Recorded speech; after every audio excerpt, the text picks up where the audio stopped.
Good evening, ladies and gentlemen, and welcome back to Caribou Complex in St. John's, Newfoundland and Labrador. Chris Abbott and Blair Setford with you here on the Nightcap. It is the winners bracket final, the Galway Hitmen and the East Hants Nova Scotia Mastodons. And Blair, these teams finished 1-2 in the round robin, and they've been on a collision course here all week. They have not seen each other, and along the way, both teams have suffered some injuries. Yeah, very costly for the East Hants Mastodons this afternoon in their game over the Kitchener-Holman Cubs. Jay Duffy, the leadoff batter, suffering a knee injury, and as a result, the Mastodons lineup looks significantly different than it has here all week. Some changes across the board. We'll run through those when we get to the Mastodons lineup, but it's also the same with the Galway Hitmen. A couple of surprises over there, too. Absolutely. They've been back and forth all week. We saw Jeremy O'Reilly start in the 11-inning thriller today. Had a great game. Justin Gill came off the bench as a pinch runner. And a lot of times when you get to the playoff rounds, you think a team is going to set their lineup and run with it. Not the case. Sheldon Keogh started this morning. John Kelly replaces him in the outfield tonight. So a couple of changes for the Galway Hitmen, but they've been going back and forth like this all week. It's nothing new to the guys on the bench, and hey, they're 7-0. And another surprise there, Sean Cleary, 11 innings this morning, but we both felt that he wasn't overly taxed in that effort this morning. Just 2 hits, 19 Ks, and Sean went 11 innings, you're right, but a lot of those innings were 1, 2, 3, and he was ripping off some rise balls that the Bulldogs just didn't come up with. So he asked for the ball back tonight, and knowing Sean the way I do, if he can't go, he'll tell you.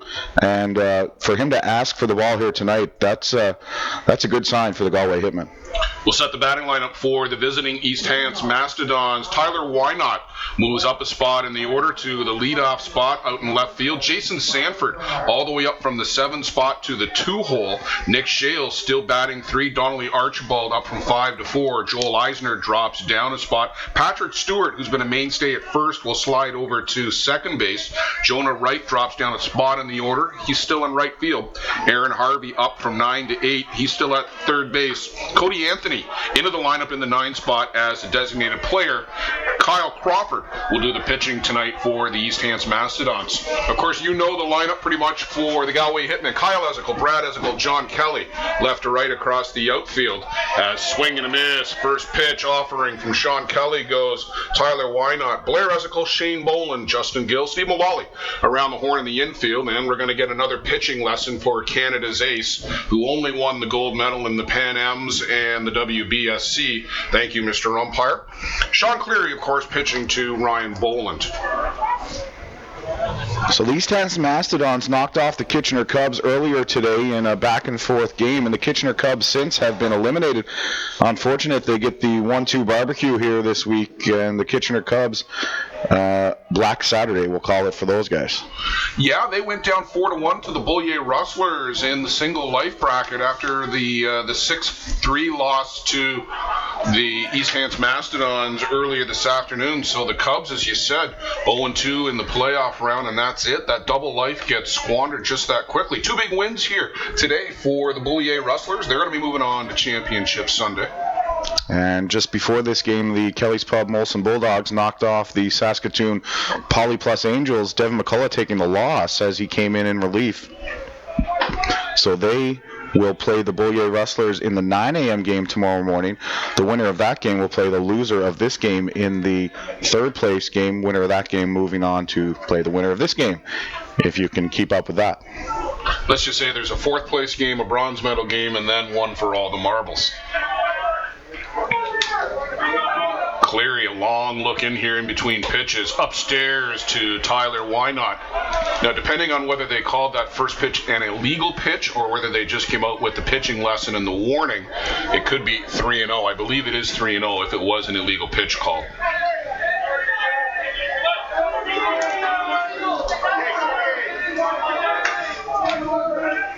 And that one's downstairs. They're going to ask, did Wynot go around? No, he did not. Not on his way to first, so I guess it was just a warning and a pitching lesson. So now I guess it's 3-1, Blair. We haven't had the, here it comes. There it is right there, 3-1, so confirmation. It's Tyler Wynot playing for J&B Painting. You see the yellow on his cleats there. Has a good look at ball 4. Tyler Wynot works a leadoff walk. These do tend to come around a fair bit. 2/3 of the times is our broadcast partner, Joe Todd. That'll bring up Jason Sanford. Jason Sanford has some unfinished business with Sean Cleary and Ryan Boland. And you, Sir Blair Setford, as the Toronto Gators knocked off Sanford's Hill United Chiefs twice in 24 hours just a couple of weeks ago in Quad Cities. And now some retribution maybe for his Team Canada teammate. Well, the way I look at it, we're even after 2015. So squares to bunt, pulls it back. Chris Hopewell calling the signs down at third base for the East Hants Mastodons, and lots of discussion around that last pitch. It looked high from this vantage point, and we're going to get the entire Galway Hitman infield back to the mound to confer about it. And do you know what I'm pretty sure happened there? Steve Mullally, of all people, walked in and tried to cool things down and say, okay, let's go here. I can see Mullally's leading the discussion on the mound right now. A lot of guys that have played a lot of ball out there, but Mullally and Blair Esgel, certainly the veterans and the captains, and Ryan Boland, when he gets fired up, it's good to have cooler heads to prevail. This time it was Mullally because all those guys are fiery out there. Good job on the infield.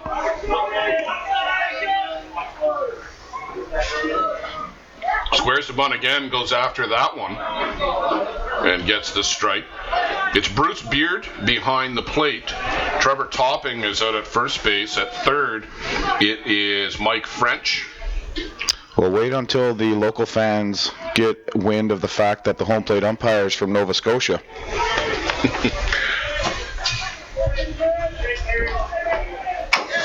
And swinging a foul back at the plate. So 1 ball, 2 strikes to Jason Sanford, who obviously will see a lot of Sean Cleary on the tournament circuit. 5 times Toronto Gators and the Hill United Chiefs met this year. Well, you know, it's no surprise, Blair, that the top teams in the ISC and the top players from those teams are meeting here in the winners bracket final. Swing and a miss, chases downstairs for strike 3, unable to advance the runner, and that will bring up Nick Shales. Shales was 3 for 4 in the win this morning over Kitchener.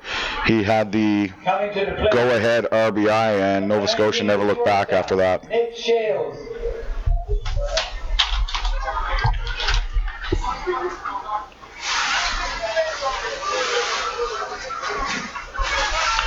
Nick has been very consistent over the course of the tournament, batted over 500 in the round robin, tied for the lead in home runs, near the top of the lead in RBIs, and just continues that torrid pace here into the playoff round. You would expect nothing less from Nick.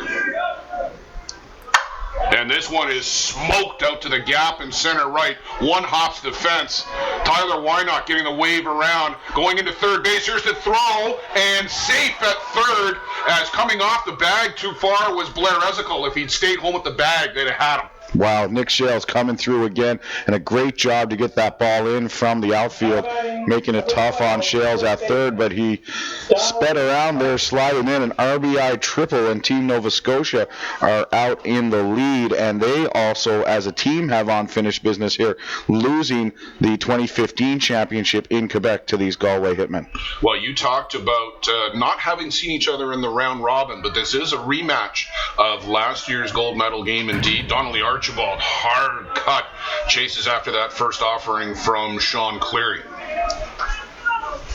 So the Hitmen are down early, and Sean Cleary, we talked about it, through 11 innings earlier today, and this Nova Scotia lineup is certainly nothing to sneeze at. Power-hitting Joel Eisner waits on deck. Archibald chases after that one on the outside corner, so he's in a hole 0-2. Sean Cleary, ice water in the veins, very unflappable out there on the mound. This isn't going to bother him. Just misses downstairs. Nibble, but that was low in the zone, and Archibald, who had chased low earlier, holds up. Archibald, we were talking to him last night at dinner, Blair, when we left here, played in the Australian Nationals, so it's like him and Shales are on an exchange program. And upstairs and fouling that off. Took a little bit off it, Sean Cleary, with a bit of an off-speed rise ball. Donnelly Archibald able to foul that one back. Well, Kyle Linton, we were talking about Kyle Linton, one of the few and perhaps the only guy, for all we know, to start an ISC final, a Canadian final, as well as a New Zealand national final. Nick Shales has won an Australian, he's won an ISC, attempting to win a Canadian here.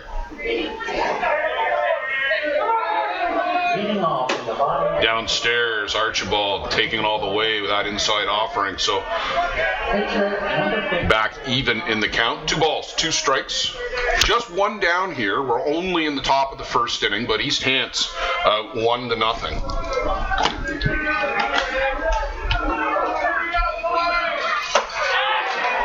And swing and a miss. Donnelly Archibald. Second strikeout of the inning for Sean Cleary. But that leadoff walk falls into the 2/3 category. That does come around to score. Joe Todd will be noting that one. Keeping his statistics handy for sure. And Nick Shales waits on third. You talked about Nick here looking to add a Canadian championship. I asked Nick and Moline what was the motivation to come and play in the Canadian Nationals. I said, are you getting paid a lot? And he just said, no, it's not a money thing at all. He said, it's always been my bucket list. I have so many Canadian friends, and now that I'm eligible, I can't wait to get a chance to go play for Team Nova Scotia. I'm certain that Jason Sanford was the hookup for Nick to come and play with the East Hants Mastodons. Joel Eisner at the plate, and he was instrumental in that comeback. They trailed 3-2 as they gave up a couple of runs in the top of the 6th inning, but then roared right back and scored 4 in the bottom of the 6th. And right in the middle of that was Joel Eisner with a couple of RBIs. That's right, just 1 for 4, but he made it count.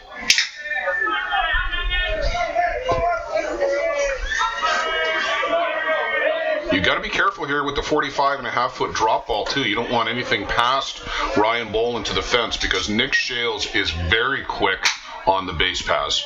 Well, Sean's being very careful with Joel Eisner here, and having played in both the St. John's League and the East Hants League, I feel like I've been around a lot of these players, and Joel Eisner has hit some tape measure shots as well.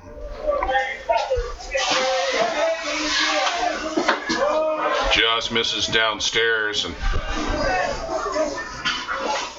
3 balls. Eisner unsure of the count. Boland was pretty sure that was only ball 3. So 3-1 now on Joel Eisner. And you do have to think that perhaps with Patrick Stewart on deck, pitching around Joel Eisner, not necessarily a bad idea. Just no knock on Patrick Stewart.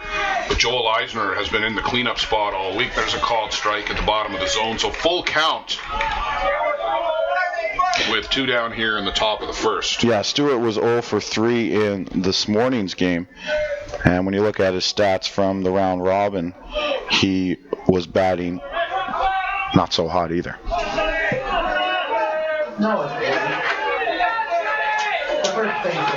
Called strike 3 in the inside corner. Eisner knew it. Sean Cleary strikes out the side, but he gives up a run, a leadoff walk, and an RBI triple. East Hants Mastodons break out in front. Don't forget the 50-50 draw. It's now over $1,300 for anybody that's interested in that amount of money. Just to repeat, the umpiring crew at the plate is Bruce Beard. On first is Trevor Topping. On third is Mike French. The off-field umpire is Andrew Gallant.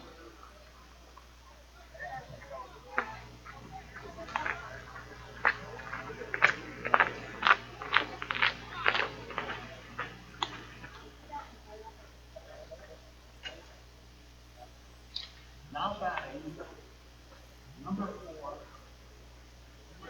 I was just corrected. The 50-50 is over 1,500 right now.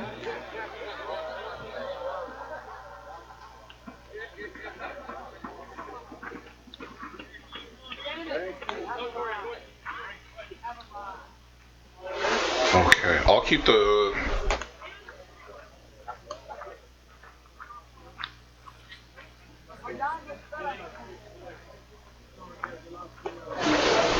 Leading off for the Galway Hitmen in the bottom of the first inning is number 11, the center fielder, Bradley Ezico. Well, you hear the PA announcer, Paul Smith, let you know that Brad Ezico is leading off here in the bottom half of the first inning. The rest of the order for the Hitmen very much the same as it's been all week. Shane Boland bats second, Blair Ezico bats third, Steve Mullally in the cleanup spot. The designated player, Jason Hill, is fifth. Ryan Boland, the catcher, bats sixth. Kyle Ezico, who's in left field tonight, bats seventh. Johnny Kelly batting eighth, and Justin Gill, the second baseman, batting ninth. And the overused term murderer's row maybe, but well, that's exactly what these guys have. For the East Hants Mastodons in the outfield, left to right, Tyler Wynot, Joel Eisner, and Jonah Wright. Around the infield, Big Aaron Harvey at third, Nick Shales and Patrick Stewart up the middle. The doctor, Donnelly Archibald, at first, Jason Sanford doing the catching, and Kyle Crawford is on the mound after Justin Schofield pitched the win against Kitchener. Well, if I'm Kyle Crawford, I am throwing exactly what Jason Sanford wants. I'm not shaking off a pitch the entire game, and I just want to hit the glove with what's being called. Well, Jason Sanford's going to be key to this game, Blair, I think, because, first of all, he's a teammate of Bradley Ezico, Jason Hill, and Stephen Mullally, and then has spent the rest of his summers trying to get the other guys out. 1-1 now, the count to Brad Ezico. Ezico was 1 for 5 in this morning's game with an RBI. Check that. They changed the scoring in the playoffs. They had B and BL, but now they've got B and BR. So 0 for 3 was Brad with a couple of walks. Yeah, Blair Ezico had the bases loaded single that won that game this morning over the Kelly's Pub squad. So Joe Goss up in the scorer's booth just playing a few tricks on us down here with the stats page. We can tell you this, the Ezico family are the current first family of fast pitch. Off speed from Crawford. That's going to be outside. 3-1 the count to Brad Ezico. This is a big game here for Kyle Crawford. Used to getting the ball in big situations with the club teams that he's pitched on. Joined the Toronto Gators as the number 3 behind Cleary and Schofield, and didn't really throw a whole lot in tournaments with the Gators this year. Didn't get any mound time at the World Tournament. And for Kyle, there's a bit of retribution here at the Canadians to get the ball in the winner's bracket final. And maybe just a little more fresh with some innings off this summer. Full count pitch is high and away, and Brad Ezico leads things off with a walk. And we'll see if this is the second leadoff walk that comes in or the third one of the 66.7% that does not. Oh no, it's the 2/3 that do come in. That's right, so we've already had one, so... You would still expect 2/3, the same odds. Come on, I was trying to play it out. I know. Yes, I was paying attention. I know you were testing me.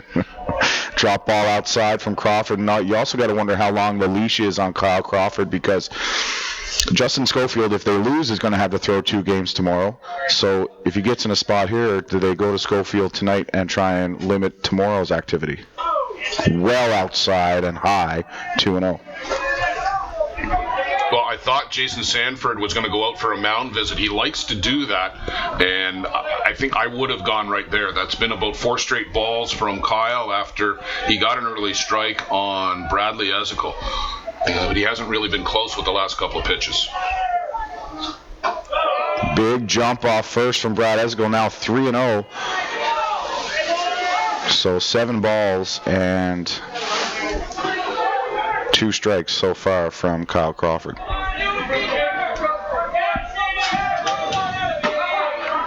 Pours in a strike, and we haven't seen a whole lot of this here today in terms of pitchers getting behind and then clawing back. It's a recipe for disaster.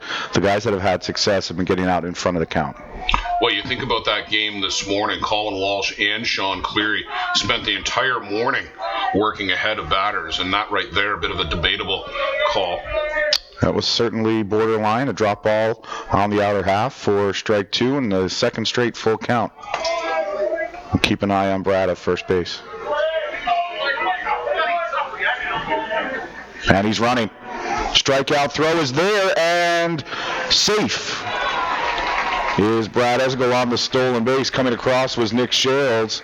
It looked like the throw was there, but somehow Brad got around the tag, and he's safe at second. Boy, I'd love to see a replay of that. I thought Nick Shales got the tag on Bradley just before he got to the bag. I know Bradley was sliding around it, but it looked to me like Nick Shales dropped the glove. So they're going to get together on the mound right now. Shales is explaining what happened out there. I think he might have agreed that Brad was safe. Not a whole lot of argument.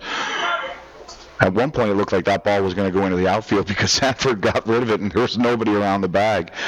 And luckily, you've got an all-world infielder like Nick Shales there to not only get there, but make the play very close.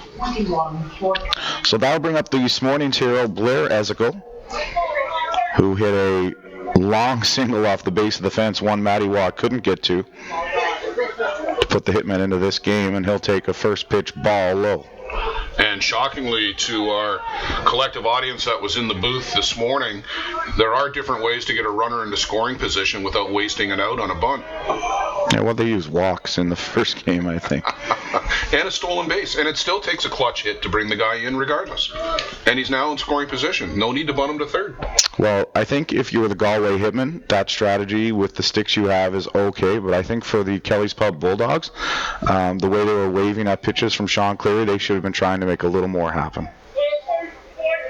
Either way, the Bulldogs are going to tomorrow anyway. They just got to do it the tough way. Nice pitch from Crawford, an off-speed curveball. Yeah, that was a great-looking pitch there from Kyle Crawford. And we're poking a bit of fun here with the commentary on the bunts. We've been having this raging debate up here all week long. Yeah, it hasn't just started today about the bunting and also just the fundamentals of the game of fast pitch and how it's evolving. Of course, there's a lot of old school people around the park as spectators a lot of the time. As that's up and in, they're going to try and pick off Esgel, and he slides back in, gets the right hand on the white bag.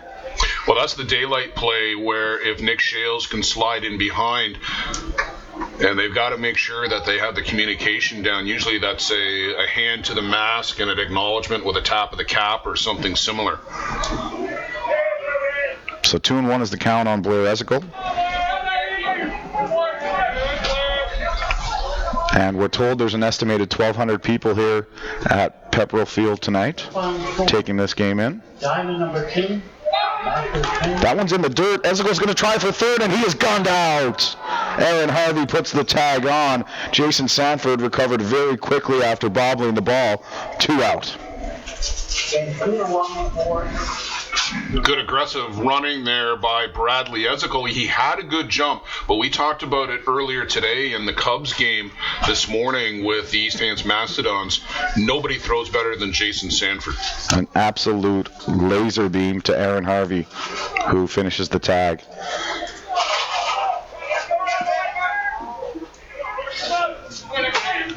So 3-1 count to Blair Esgel. Okay, that's going to be up in the zone. Walk, ball 4. Well, that stolen base or caught stealing is very, very big because this inning would look much different if Mullally is batting with runners on the corners. Well, very aggressive base running by Brad, and again, this is the first, well, not the first time, but they find themselves down in a game against a real formidable opponent, and maybe trying to make a little too much happen, or maybe thinking the ball just got a little further away from Sanford. Time is called. Car out in center field with the brights on. Unfortunate placement of the parking lot for sure, but if anyone's familiar with this area of St. John's, parking is not easy to come by. Well, I think actually that might have just been an employee leaving work at the processing plant. Healthy swing from Mullally, swings through it, tied up on the inside, strike 1. It's a good spot to put it when you know that Steve Mullally's got that injured wrist and he's been having trouble snapping the wrist over. The problem is if you hang one, Mullally is still strong enough to bat that out. Off-speed curveball again. the change curve drop coming from Kyle Crawford. The 3-1 pitch. Well, I certainly didn't have a chance to catch Andy Skelton today. Was he back at his he was the junk right-handed, self? Oh, yeah, he was the right-handed Eric Urbanea. Inside for a ball. And he was very effective with that changeup, too. He mixed speeds on a lot of guys, threw 3 straight changeups to one of the guys in the East Hants Mastodons, or I think it was Aaron Harvey. It was slower, and slowest. Yeah, it doesn't always have to be overpowering, that's for certain. 2-1. Mullally rips this into left field for a single. Esickel's chugging around second. He's going to be safe at third. Mullally in with a stand-up double. And now the Brad Esickel caught stealing looms very large. And one of the fans just said it best. I heard it. Come on, Hilly, we need you here now, buddy, in perfect English. Jason Hill. The dialect here, Blair. This is your second trip this summer. I think you're starting to pick it up a little. I'm starting to pick it up a little bit. I know who the buys are. You still got to work on that delivery. I don't quite have the accent. No, Benny Anoka had it down by the end of this. Of all people, eh? Of all people, exactly. Well, people often say to me, Chris, you don't sound like you're from Newfoundland. I said, wait till you get a few of us in a room. You can turn it on pretty quick. Jason Hill, who's battling a potentially torn, if not completely strained, right groin. Swing and a miss, strike one, and Crawford and Sanford will keep the ball away from Jason Hill for certain. Yeah, you do not want to bring it inside. Jason Hill, dead pull hitter, got a little too much of the plate with that one there. I think they got away with one. You got to get that ball just off the outside corner, make Jason Hill chase a little bit. But I like the idea of the rise ball up and away, and then maybe come back with a drop down and away. Ooh, or you can throw one right down the middle of the plate for strike two. And catch everybody by surprise. Nobody more than Jason Hill, who can't believe he couldn't pull the trigger.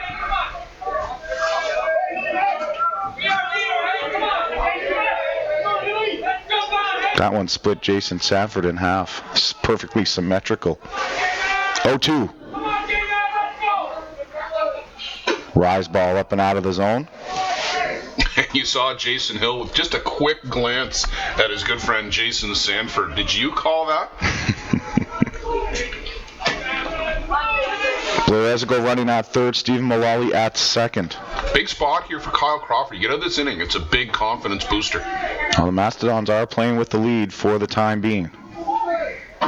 Drop ball outside, and I think that's where he wanted to go with the second pitch. Boy, that's a tough pitch right there. That looked to have maybe caught the black on the way by. Not much of an argument from Sanford. Crawford out doing some landscaping on the way back to the mound.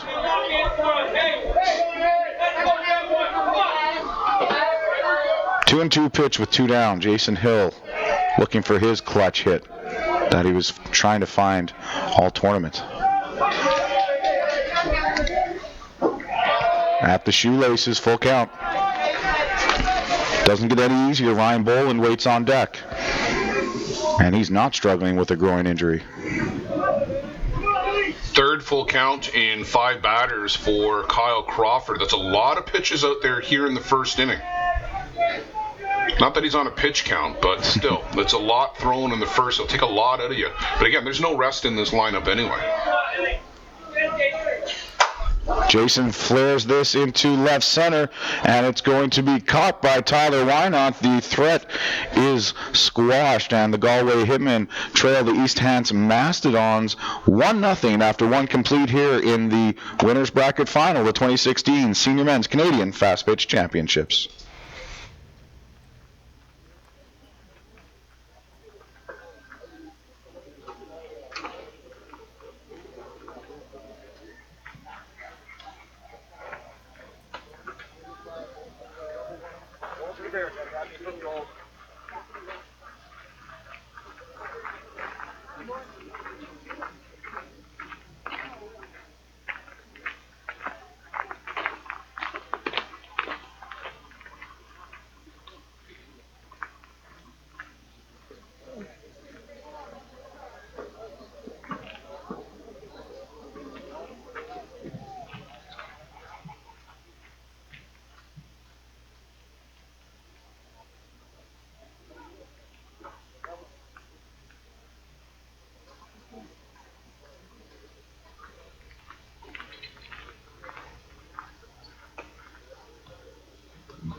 Leading off for the Mastodons, the top of the first inning, number 10, second baseman, Patrick Stewart. Jean-Luc Picard to lead things off, otherwise known as Patrick Stewart for the East Hants Mastodons. Charles Xavier added a cheer, leading off the second inning. Pop culture references abound here in the booth this evening.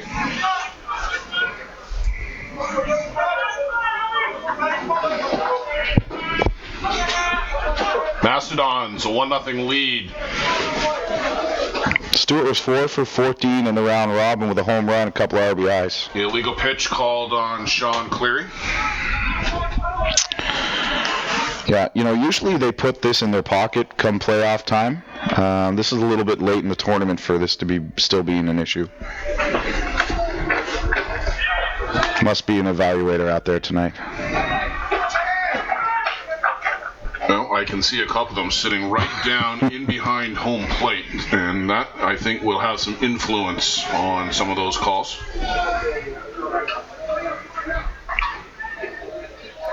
And this one slugged right back up the middle.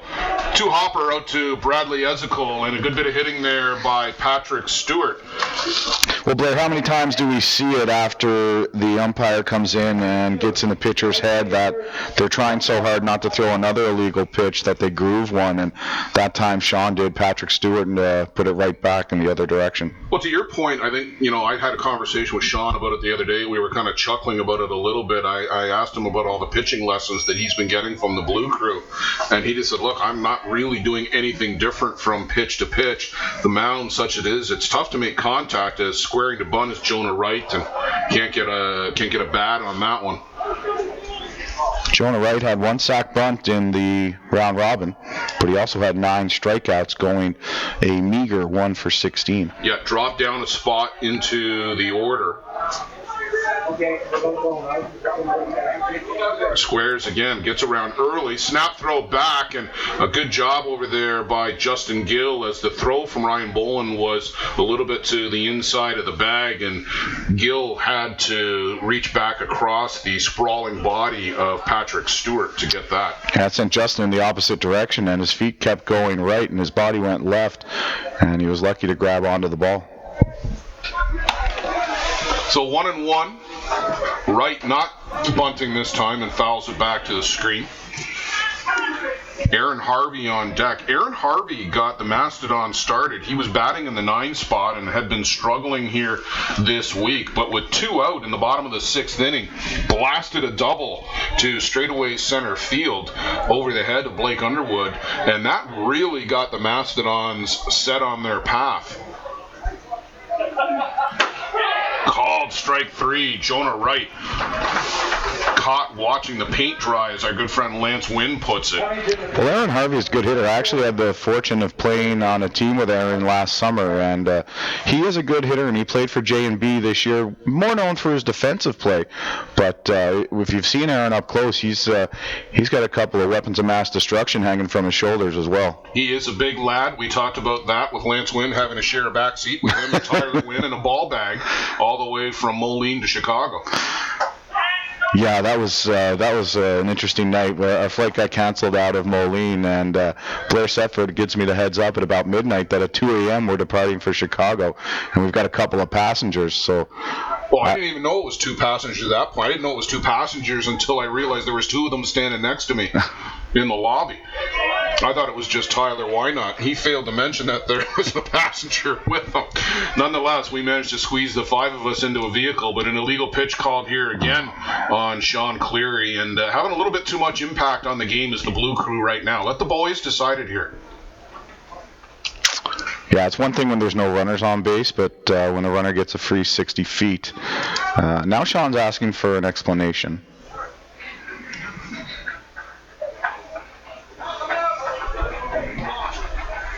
And now Mark Dwyer, with his protective headwear, will come out and give his 2 cents. And he is animated out there right now. Trevor Topping's going to have to bend down to hear him. He only comes up to his chest.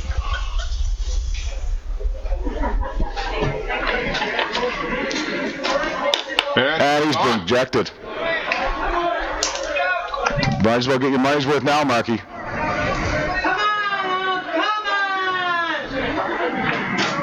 Well, I'll tell you something. There is no surer way to earn the wrath of the home crowd than to keep it up with the illegal pitch calls and to interject yourself into the game. Go to goal, Goffy, go! Ryan Boland is going to walk the home plate umpire all the way back in behind home plate. Usually it's the opposite. Boland is going to have his say. Well, Aaron Harvey is down 0-2. Well, no, it'll be 1-1. One ball, one strike, indeed, is the count. And now out at second base is Patrick Stewart. On the illegal pitch.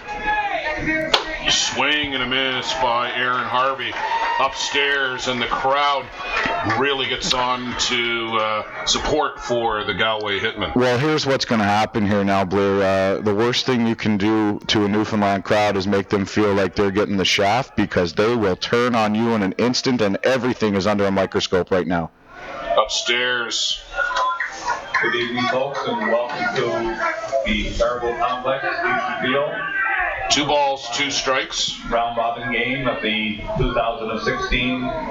Cody Anthony, the designated player, on deck for the Mastodons, but right now it's in the hands of Aaron Harvey, and this one, a good hack, fouled that straight back to the screen. There's 3 cheers and Newfoundland 1. Yeah, so just to finish that story we were talking about a couple of minutes ago, it ended up being myself and Blair Sefford in the 2 front seats.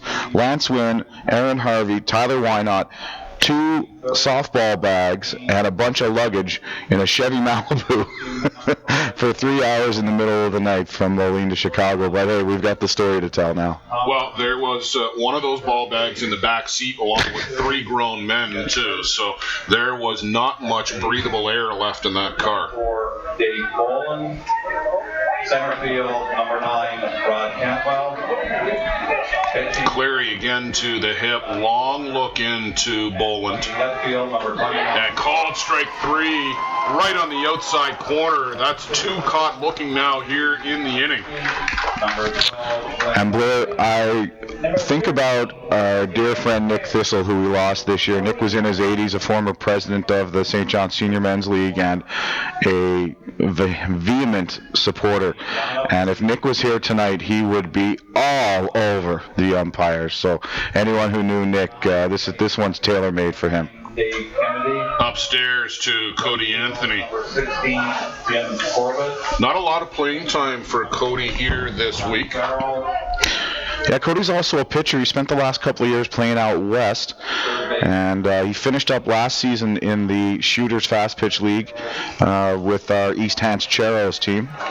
Only 1 at bat. He did get a hit out of it, but only the 1 at bat here this week for Cody. Well, he's not long out of the junior ranks either, Blair. So he's still getting into the senior game. Number 20, Chris. Substitute players. Number 17, Eddie McDonald. There's a called strike on the outside corner. So 1 ball, 2 strikes. And here, Cody Anthony, get your first start of the tournament. We'll let you go hit against Sean Cleary. Might as well start there.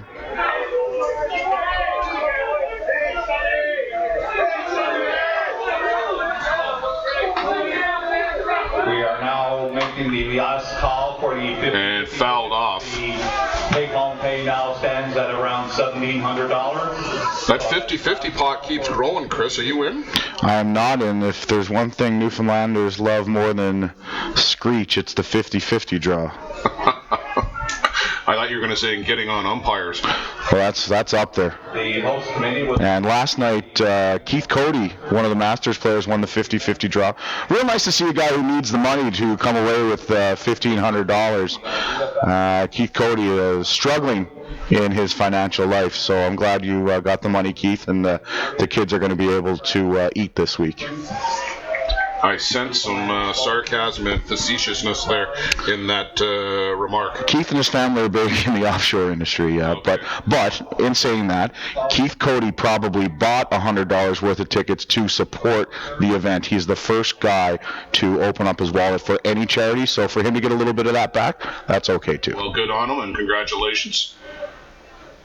Swing and a miss. Down go the Mastodons as Sean Cleary strikes out the side, works around that leadoff single and a couple of illegal pitches. We will go to the bottom of the second inning. Still 1-0 in favor of East Hants Mastodons. Tickets are 3 for $5 and they're available right under the scoreboard.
Leading off for the Galway Hitmen in the bottom of the second inning is number 10, the catcher, Ryan Boland. All right, Boland, let's go there.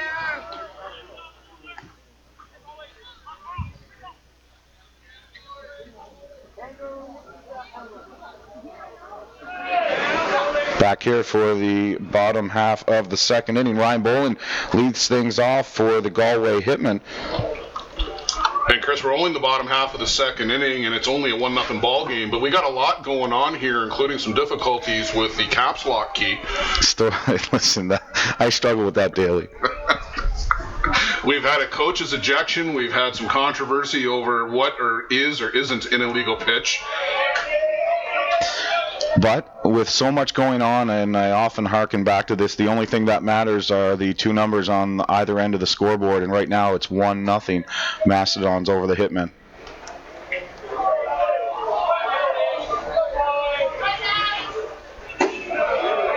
I will say this, that was a long break for Kyle Crawford, and I've seen him in the past go down and throw in between innings as the at-bats take longer and longer. I don't think I saw him out there this inning.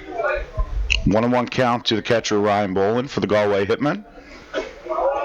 Drop ball is outside for a ball.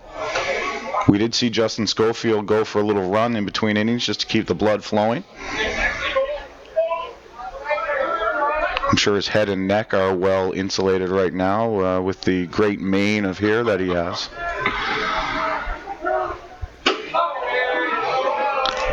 Low for a ball. 3 balls, 1 strike.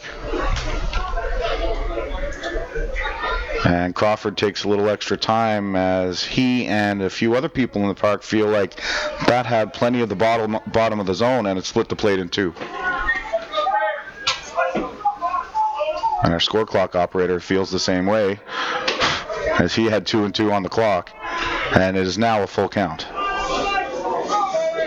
6th batter of the game and the 4th full count for Kyle Crawford. And you just get the feeling, Chris, that it's just going to be one of those games where you're going to a full count just about every at-bat. Well, going to a full count against this Hitman team as he gives up a leadoff walk to Ryan Boland, his second leadoff walk in as many innings.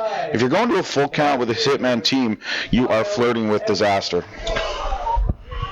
Well, you keep putting the leadoff guy aboard with walks, you're going to run into difficulties eventually, too. Ryan Boland, highly unlikely that he'll get caught stealing 3rd. Highly unlikely that he's going to try and steal 2nd. Well, he does run well for a catcher. So does DeHonor Navarro. Woo. High and outside for a ball. Well, the new improved and slimmer DeHonor. He is, yes, absolutely. Scored from first the other day on a double. He needed an oxygen mask afterwards, but he did score from first on a double. Listen, far be it for me to talk about anyone's running prowess or their cardio fitness. but I'm kind of... Oh, that is driven deep.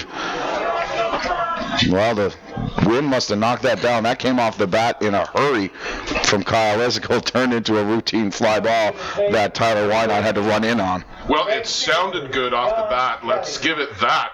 But Tyler Wynot over to the gap to cut that one off. I gave that the Buck Martinez treatment, and I apologize to all our fans on softballcanada.tv. Swing and a drive, and that ball is caught.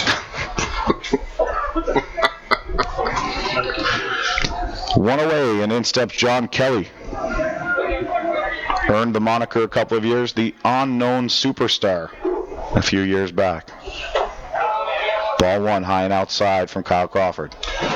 Well, a local legend here in the St. John City League, but well-deserved and definitely a threat. We've seen it here at times. This guy can put the bat on the ball and can hit it out of any ballpark.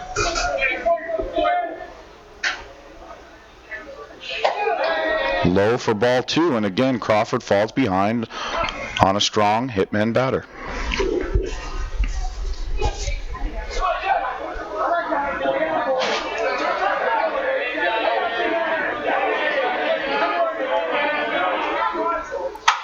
Kelly skies this into foul territory. Donnelly Archibald will make the play, 2 down, and that brings up the number 9 batter in Justin Gill. Let me ask you this question about Johnny Kelly, because I don't know the guy whatsoever. I've watched him play a few games here this year and earlier this summer, and I've seen him play at other nationals with the Newfoundland teams. But do you think that because he does so well locally and that he feels he needs to impress the guys who are out on the tournament circuit all the time, and does he press too much? For a long time, Gill chases that one low for strike one. For a long time, the knock on John Kelly was he's great locally, but when he gets on the national stage, he doesn't perform. And then back to what Dale Banfield said the other night, he's played on Sean Cleary's team his entire life, so he doesn't face Sean Cleary. With that said, Gill shows bunt and pulls back for a ball. With that said, John Kelly then had a breakout year with the Three Cheers Pub team in 2014 at the Nationals. He was a contributor again last year, so I think any of that is gone by the wayside, and he's very businesslike in his approach, and he will have a clutch hit before this tournament is over. Gill drills this to right center, and drifting over to make the catch and almost losing his footing was Jonah Wright, but down go the Galway Hitmen. They'll be back to the top of the order in the bottom of the third, but for now, after 2 complete, the East Hants Mastodons lead 1-0.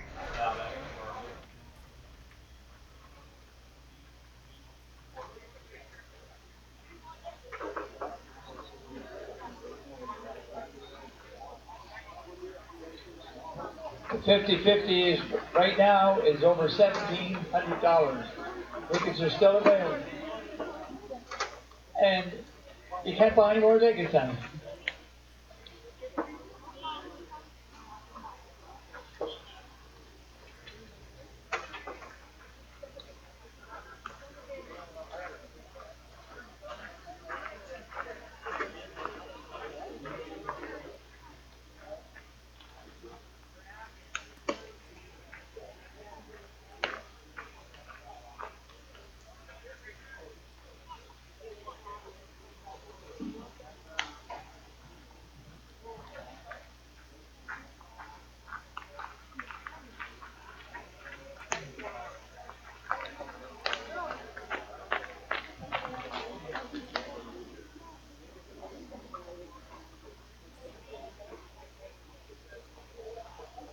Leading off for the Mastodons, number 53, the left fielder, Tyler Wynot.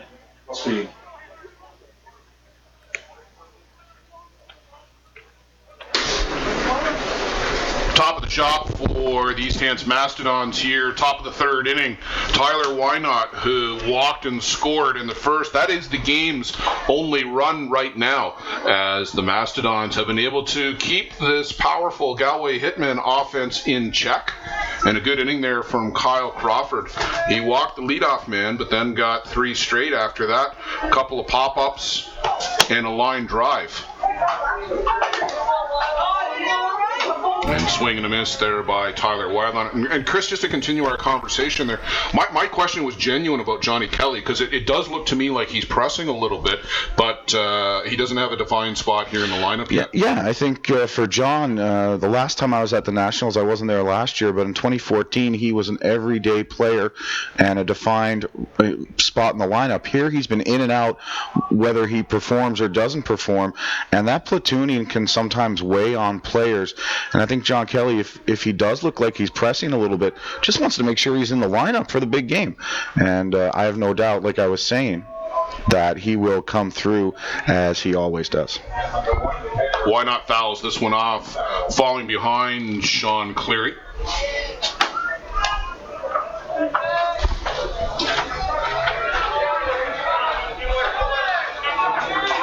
Tyler Wynot hit .235 in the round robin, driving in 4 runs, second on the team behind Nick Shales.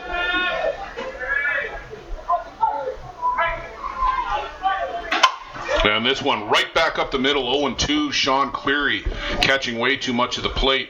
Ryan Boland hasn't even gotten out of the crouch yet. That was not the pitch that he wanted. Number 8, the catcher, Jason Sanford. Even the Team Canada ace can miss his spot every now and again, Blair, and certainly you don't want to give Wynot one down the chute right there, but so be it. And many times this week we've seen Sean pitch around the leadoff runner on and bear down a little bit.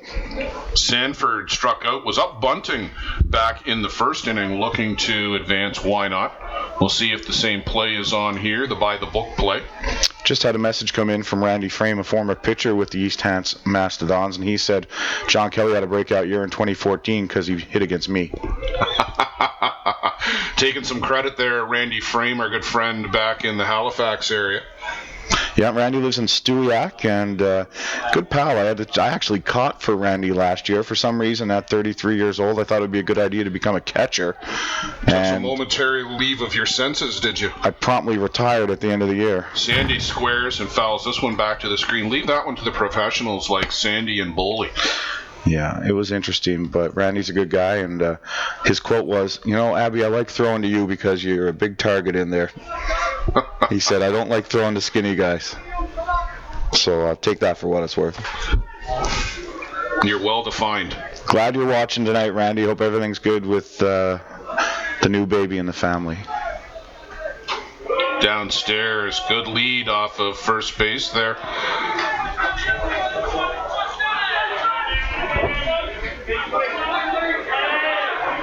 So why not on as the leadoff runner for the second time? And in fact, Sean Cleary has had the leadoff runner on base each inning so far this game.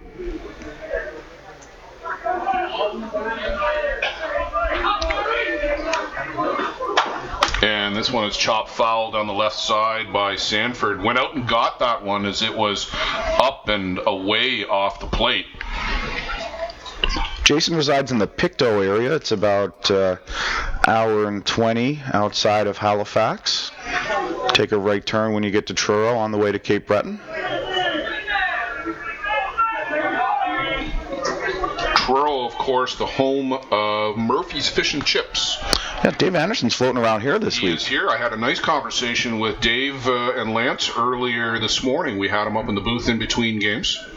Swing and a miss, chase that one downstairs, and Jason Sanford down on strikes for the second time this evening.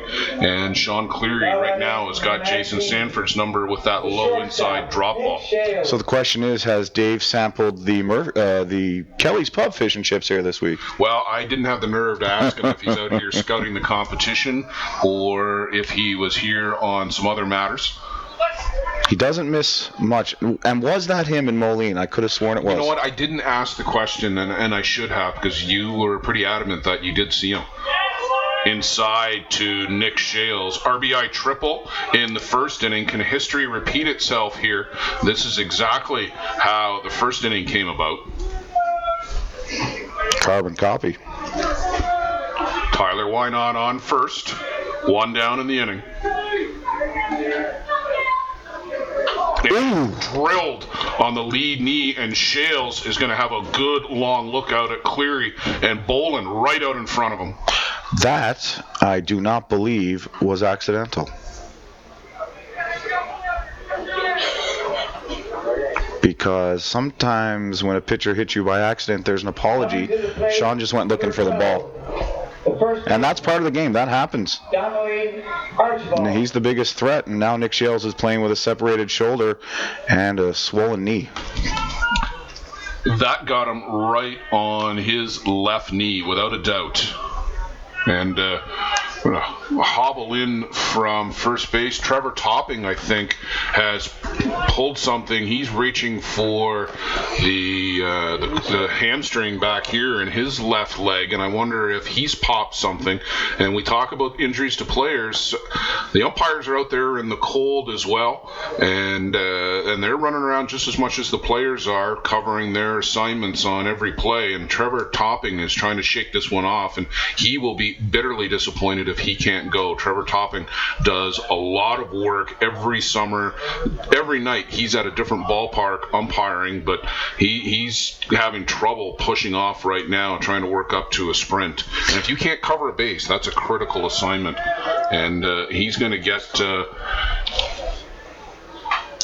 I think he's going to have to come out of this one, and he's hobbling over towards the gate right now. And the off-field official, who in this case tonight is Andrew Gallant, he will have to come on and take over at first base. Andrew just had to give up his coffee or hot chocolate or whatever he was drinking. Might be the most disappointed man in the park right now, Andrew Gallant, having to set down his warm beverage.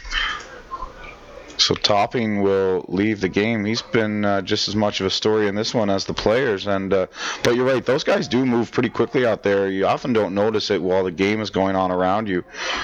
And Trevor Topping, I was just about to say, he can't just sit there and become the off-field official. He's got to go get some treatment on that, because the last thing you want to do is sit down on a cold metal bench and have that tighten up. So Trevor Topping, wish you well as you head off to go get some treatment. I know I was a little harsh on you there for the illegal pitch calls, but I also consider you a friend, and I hope that gets better for tomorrow.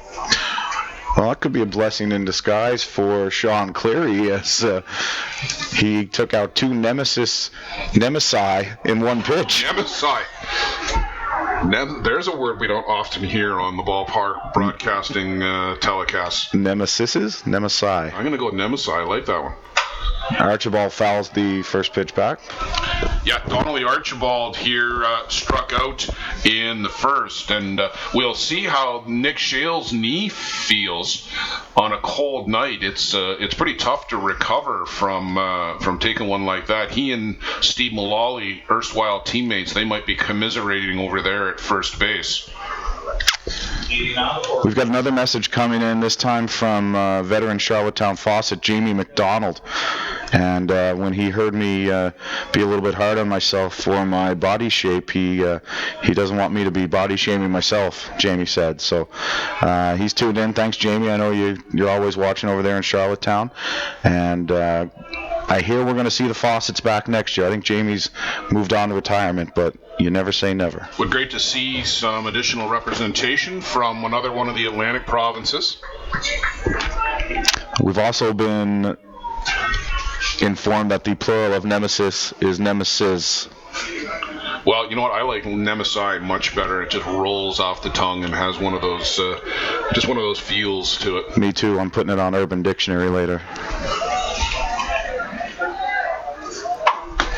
Ground ball bounces off the chest of Blair Ezekiel. He recovers, throws to first wide, and Tyler Wynot will trot in. Nick Shales is going to come around the corner and get back to third safely as Steve Mullally went and corralled that off the fence and ran it halfway across the infield. Oh boy. The first chink in the armor for the Galway Hitmen in this tournament. Blair Ezekiel knocks down the hard ground ball from Dr. Donnelly Archibald and throws it away, allowing Archibald to move up to second, a two-base error, and Tyler Wynot scores his second run of the night, 2-0 Mastodons. And indeed, a bit of a chink in the armor. And I thought Nick Shales was going to try it because Steve Mullally had to go down the line a little bit to pick up that ball against the fence. And he was about 4 steps past third base. And again, threw out the anchor pretty hard. And for a guy who just took a ball off the kneecap, that was some strain to put on the leg. Well, Shales is a gamer. I don't think you can ever doubt what he's going to bring to a team out there. No, for a guy who played the ISC championship game with a partially separated shoulder, I know the pain that comes with that kind of injury, and you could see it etched in his face every swing he took in that particular game, and still hit a bloody home run. Cleary's got to be careful here. Joel Eisner could make this one 5-0 very easily, although he is down in an 0-2 hole. Got caught looking back in the first inning on an inside drop from Sean Cleary. Got to protect against that.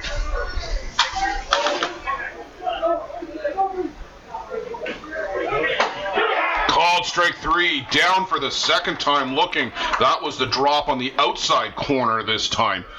And Joel Eisner can't figure out Sean Cleary right here, right now. But Patrick Stewart had a hit right back up the middle in the second inning leading off, and an opportunity for his club to jump further out in front. And he slashed that right back up the middle like his buddy Wolverine.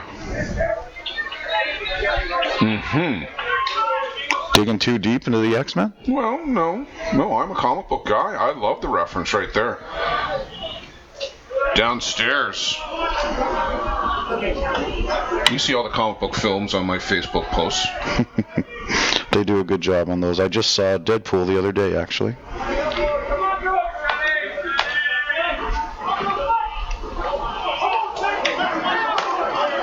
Runners in second and third, 2 down in the inning. This one is fouled straight back. Got a good piece of it.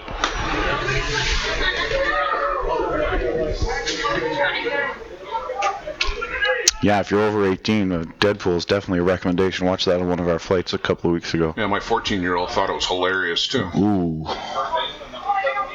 Yeah. Well, that's good parenting, Blair.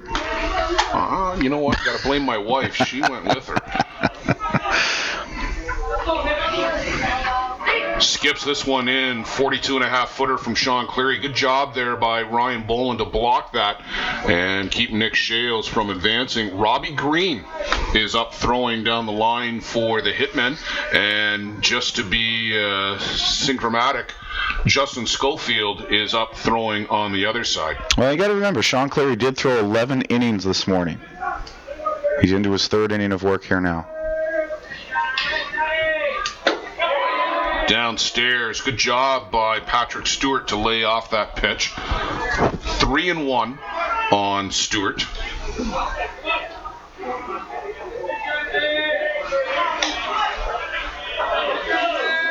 Archibald only with average speed out at second base. Some very good arms in the outfield. And Cleary will back off the board. Yeah, speaking of arms in the outfield, we saw a gun from Matty Waugh in an earlier game today, knocking down Jeremy O'Reilly at third base. Well, Jeremy O'Reilly out at third base on that play, but he was going to get called out for leaving early at second regardless on that one. Made the throw even more impressive. Exactly.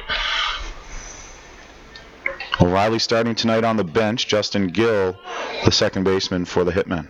Well, that gives you a very good stick off the bench for the Galway Hitmen and Jeremy O'Reilly. Right now, it's Patrick Stewart and Sean Cleary. Downstairs, that skips, and over the glove of Boland, scoring easily, is Nick Shales. Not even a backward glance as he slides across the plate, and 3-0 now for the East Hants Mastodons. And Stewart draws the walk, so now you've got runners on first and third with 2 down here in the 3rd inning. And that pitch, about a 43-footer, and the hop that it took right over top of the glove of Ryan Boland. Couldn't get the body over in time to block that one. So something else to consider here, Blair, is now who's making the calls on the Hitman bench with field manager Mark Dwyer ejected? Is it Les Howie? Is he now have the conch? I I would have to think that Les Howie would be the guy making those calls, and you've got nobody more experienced than Les around the game of fastball here in the St. John's area, and an assistant coach on the national team more than qualified to be taking over the reins. Inside, and he hits Jonah Wright again, and Sean Cleary, his control, typically pinpoint, deserting him here in the third inning. Wow, bases loaded, and the number 8 hitter Aaron Harvey coming up, who went down looking. I've got to think one way or another, and I believe that was a warning given. I don't believe that was intentional in the least. But now they've given out warnings, and we've got the coaches from both teams saying, come on here. Coach from East Hants is coming down and saying, what are you warning my team for? We're not on the field. He's the guy who's hit guys twice. And this is what I don't like about the warning system is, you know, Kyle Crawford could hit somebody totally by accident now and potentially get injected. You know, it leaves it too much, far too much at the discretion of the umpire to say, oh no, you did that on purpose. You have no idea what's in the mind of the pitcher. Well, I tell you this, Jonah Wright is 1 for 18 or something here. Sean Cleary's not hitting him on purpose. The Shales one? Yeah, maybe. But it's not a video game. You don't hit 2 guys in an inning and automatically get a warning. You know, no, so. And I will grant you the Shales one potentially, but absolutely no way did Sean Cleary want to hit Jonah Wright there and load the bases and get to a big guy like Aaron Harvey. Not in the least. But that's where we sit.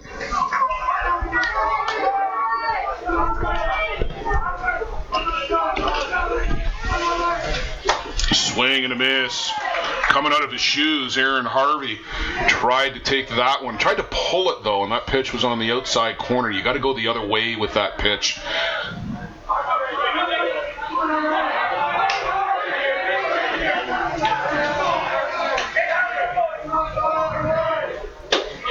There's a called strike.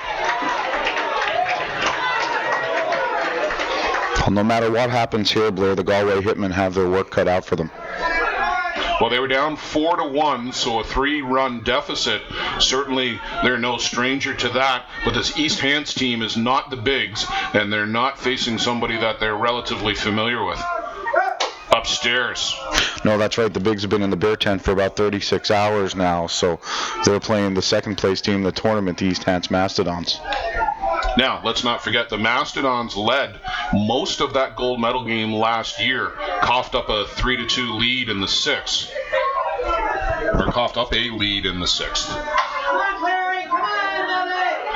Time at the plate, little cat and mouse between Aaron Harvey and Sean Cleary. Archibald at third, Patrick Stewart at second, Jonah Wright at first. 2 down here in the inning, 2 runs already in.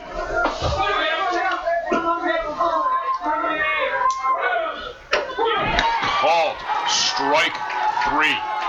Got to get the bat off the shoulder, right over the inside part of the plate. Twice down looking for Aaron Harvey here now in the game.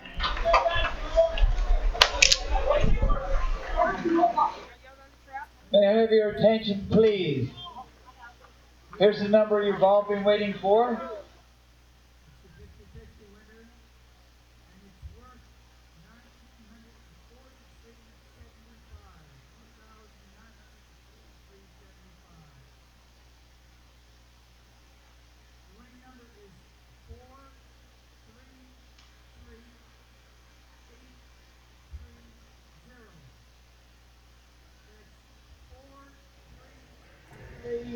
$830.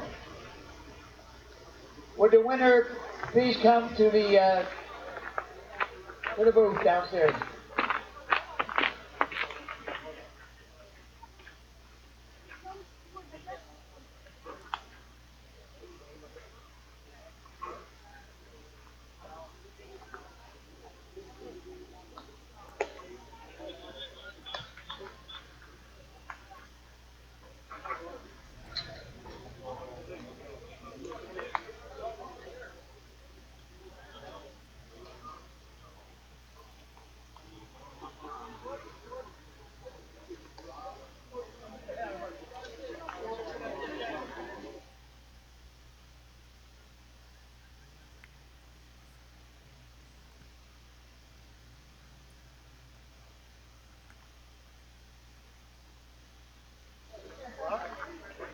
Leading off for Galway Hitmen in the bottom of the second inning, bottom of the third inning, excuse me. Number 11, center fielder, Bradley Ezico. Brad Ezico getting things going here in the third inning for the Galway Hitmen. They trail 3-0 after 2.5, and it's been an eventful 2.5 innings. Yeah, a lot going on. Like we talked about, an ejection, couple of hit batsmen. Now we've got a warning to both teams. Got an umpire injured. Not on purpose, but we did get an umpire injured. And through all of it, the Mastodons extend their lead to 3-0. 8 batters sent to the plate last inning. Sean Cleary doesn't have a lot of innings where he sees 8 batters. First pitch to Brad Ezico was a strike. Skied high. Archibald trips on the way to the ball. He's called off of it. And Stewart with the one-handed grab, Willie Mays Hayes style, 1 down. Well, give Patrick Stewart a lot of credit. He spent the entire week at first base, and then in the 7th inning was asked to move over to second as Jay Duffy had that knee injury early in the game against the Cubs and came back on to pinch hit. So that was the end of the game for Andrew Chase at that point. And he's done a pretty good job over there at second base. That's a tough play, way over in foul territory. Yeah, and the winds are died down a bit, but that ball was so high that you're kind of crossing over like a hockey player on the blue line as you try and get there. First pitch was a ball to Shane Boland. Drop ball inside, dropped right on the plate.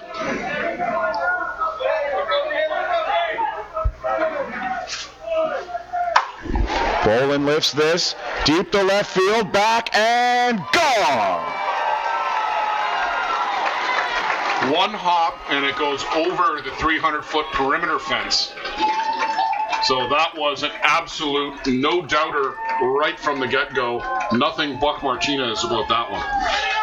No, that's well out of this ballpark. Shane Boland gets the Galway Hitman on the board and continues his hot fortnight. Now batting for Tony. 8 RBIs now on the tournament for Shane Boland. I think that gets him close to the lead.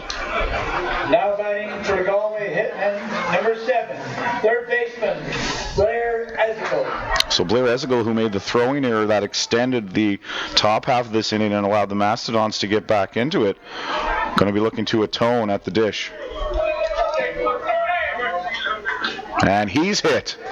Well, now is Crawford out of the game with those warnings issued, or did they retract it? Blair Ezico is going to take the circuitous route to first base, but they are giving the heave-ho to Kyle Crawford. I believe he just got that subtly from the whole plate umpire. Kyle Crawford, I think, has been ejected from this game after hitting the first batter after a home run, or is he getting another warning? Is this like the mom that doesn't want to send their child to his room? Well, I thought he pointed at him and gave him one of these. It was half-hearted. Yeah. But this is the situation. We talked about it off the air. This is the situation that they got themselves into by issuing the warnings. Well, you know what, Blair? For me, a bit of old-school hardball. I'm digging this. Well, this one continues as the plot thickens. Kyle Crawford's not leaving, and well, here comes Justin Schofield. But so Crawford has been ejected. Wow. And he'll have his say on the way by. That's not right, and it should be the black team and the gray team deciding this game, not the blue team. So as Justin Schofield comes back in, let's take a break. We will let him take his warm-up pitches. Stay with us here. Ballpark Broadcasting will be back.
Now coming to the plate for the Galway Hitmen, number 33, the first baseman, Stephen Mullally. Okay, so we're back here in the bottom half of the third inning. Just to get you up to speed, Kyle Crawford has been ejected for hitting Blair Ezekiel with the first pitch after Shane Boland lost a Worth K-Master into the St. John's Knight.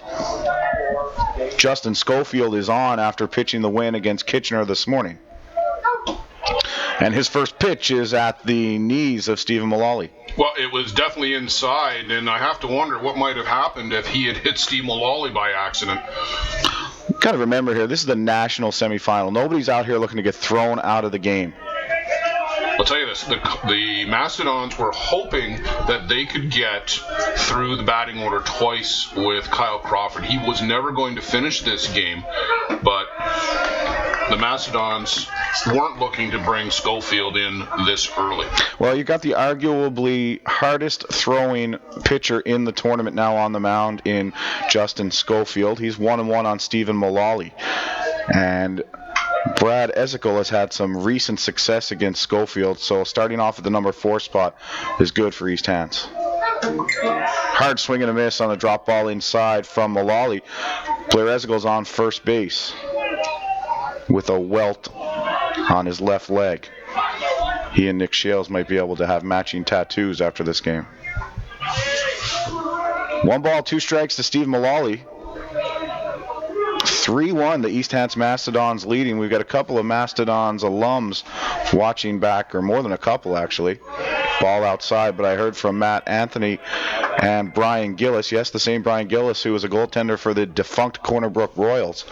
And the boys got us up on a big screen on the wall in East Hants tonight while they're doing some work. So special hello to you guys. Special hello also to Canada Under-19 co-coach Todd McCullough, watching back at home as he has been. Oh, this is driven deep, and Stephen Mullally has done it again.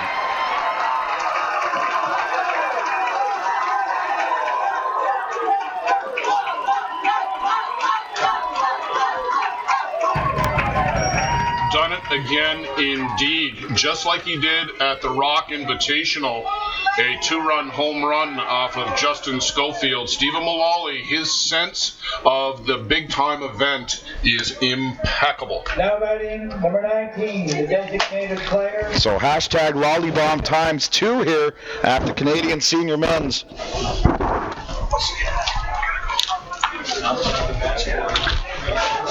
3-3 in the bottom of the third. So Justin Schofield rudely greeted by Stephen Mullally, whose sense and flair for the dramatic is second to none.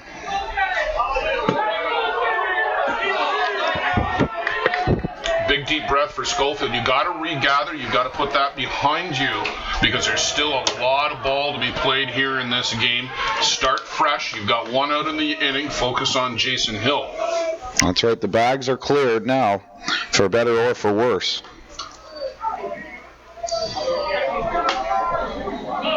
Two home runs this inning for the Galway Hitmen.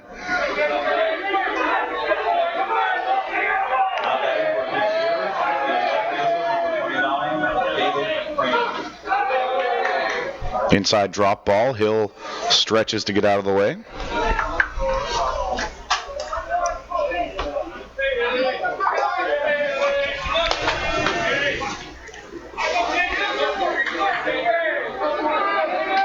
I think there's some bad blood still left between these teams from last year, or what? Certainly some competitive fire going on out there right now. 3-0 count to Jason Hill. Justin Schofield being very careful, but now he's behind 3-0.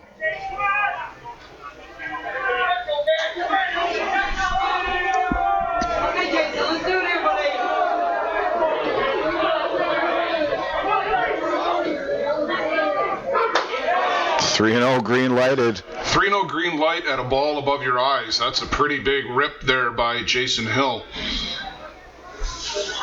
Actually, I think the count was wrong. I think that was 3-1.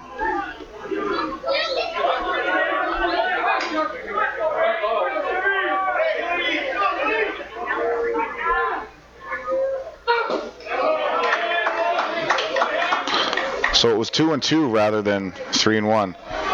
Called strike in there somewhere. Now it's 3-2 as guys in the scores booth get it together.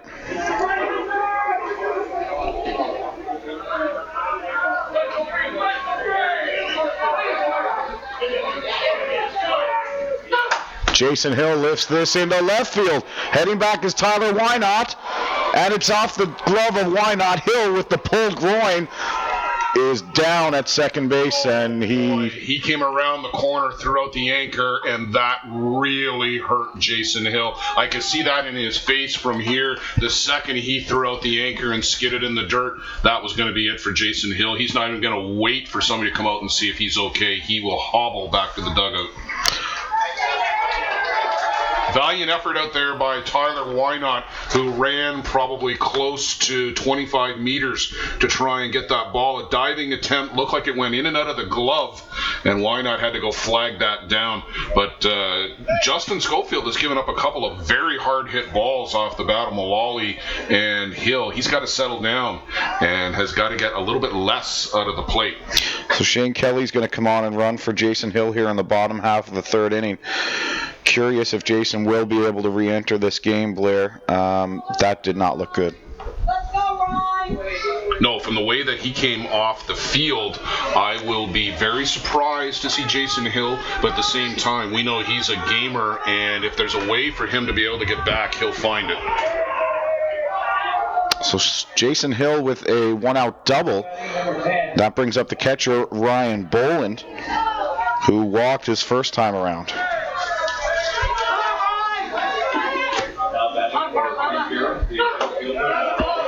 He takes ball one low, and these Hitmen batters aren't chasing out of the zone on Schofield.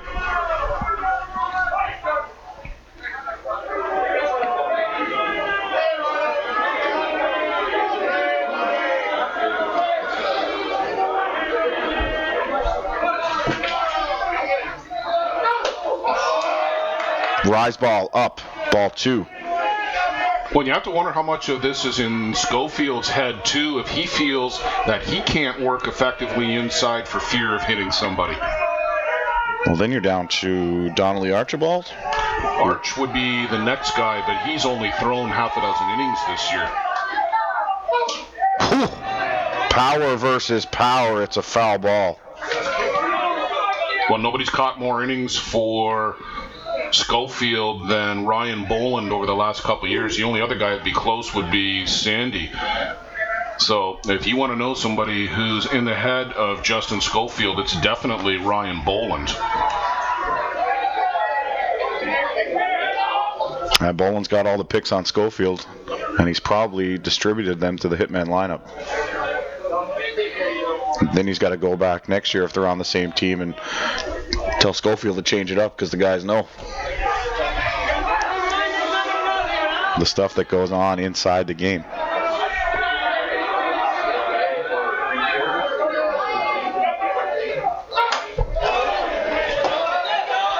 Foul ball off to the left side. And I think that hit the light standard on the way through and then dropped right down into and amongst the teams and fans and players who are watching the game from in behind the dugout.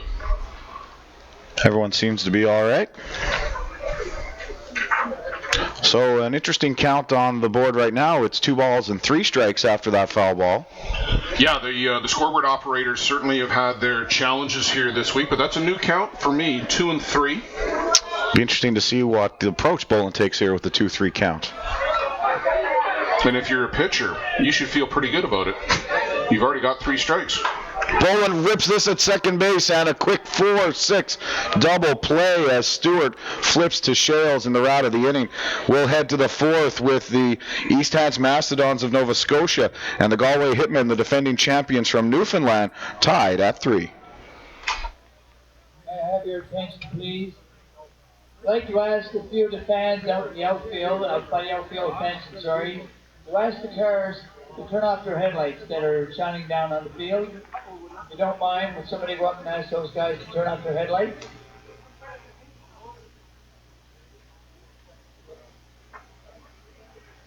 After this game, we're going to have the award ceremony on that field, so that'll be right after this game.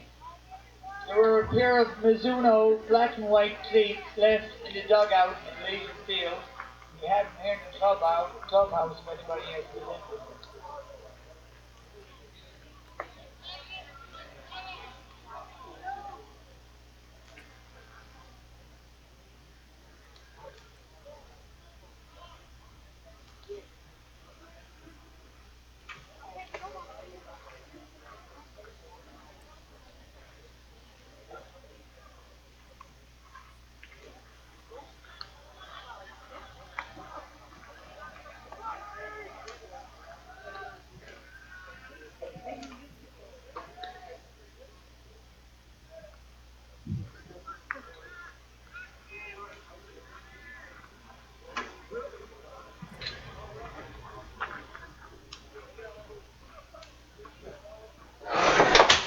Top of the fourth inning, the East Hants Mastodons coming to the plate. 9-1-2, Cody Anthony, Tyler Wynot, and Jason Sanford due up. Straight back over our heads here in the broadcast booth, Cody Anthony fouls that one off. And yes, the Matt Anthony who wrote in is Cody's older brother. They have a brother named Alex who does some pitching as well. I'm not sure if he's finished junior right now or not. I think he is still in junior. I know the name. And a bunt attempt there, trying to take everybody by surprise. But 0-2 to Cody Anthony, leading things off. Cody down on strikes in the second inning to finish off the second inning. Mastodons sent 8 men to the plate in their half of the third inning. And the Hitmen responded by sending 6 to the plate. You know, we thought we had seen everything that there was to see through the first inning and a half. We ain't seen nothing yet. Just think about the day and what we've seen here today, and we're only halfway home in this game.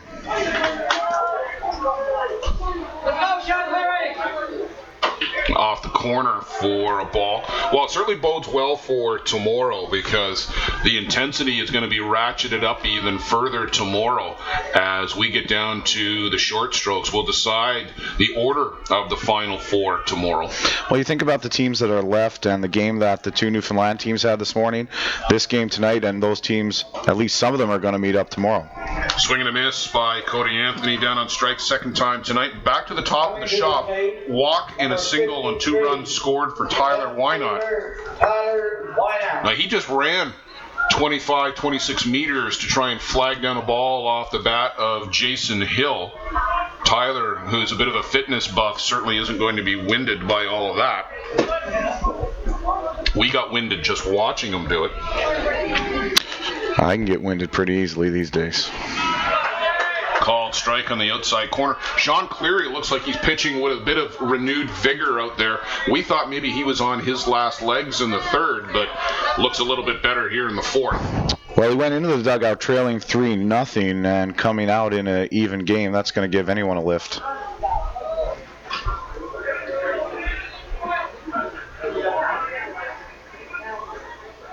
And now the home plate umpire, Bruce. Well, there was time called, I thought, at the plate, but obviously not. And Blair Ezekiel is going to ask for an explanation. Not sure he got anything, but home plate umpire all the way out to the mound to talk to Sean Cleary. That's not usually a good thing when the umpire is going out to the mound. Well, we've also got a gong show on the clock here because it's now 5 balls and 1 strike on Tyler Wynot. Wow. That's after the 2 and 3 count last inning. Downstairs, I guess that's ball 6.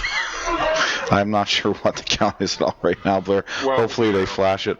Yeah, we've lost it. I'm going to guess and say it is 1-1 because that's what just got flashed. I was about to say 1-1, but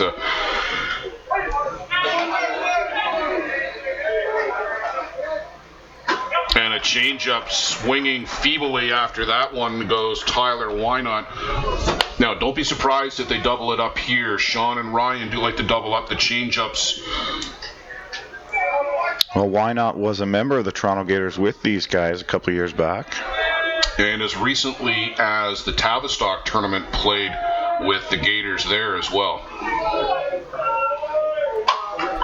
came in full screen and just about killed his entire teammate group that was up on the fence. And I think somebody might have got that one on the hand. See, Nick Shales, it was Shales.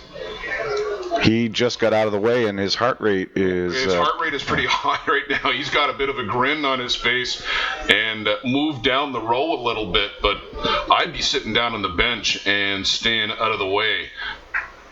And he indeed does crouch down in behind the fence. And a few others. You might just see them there at the edge of your screen.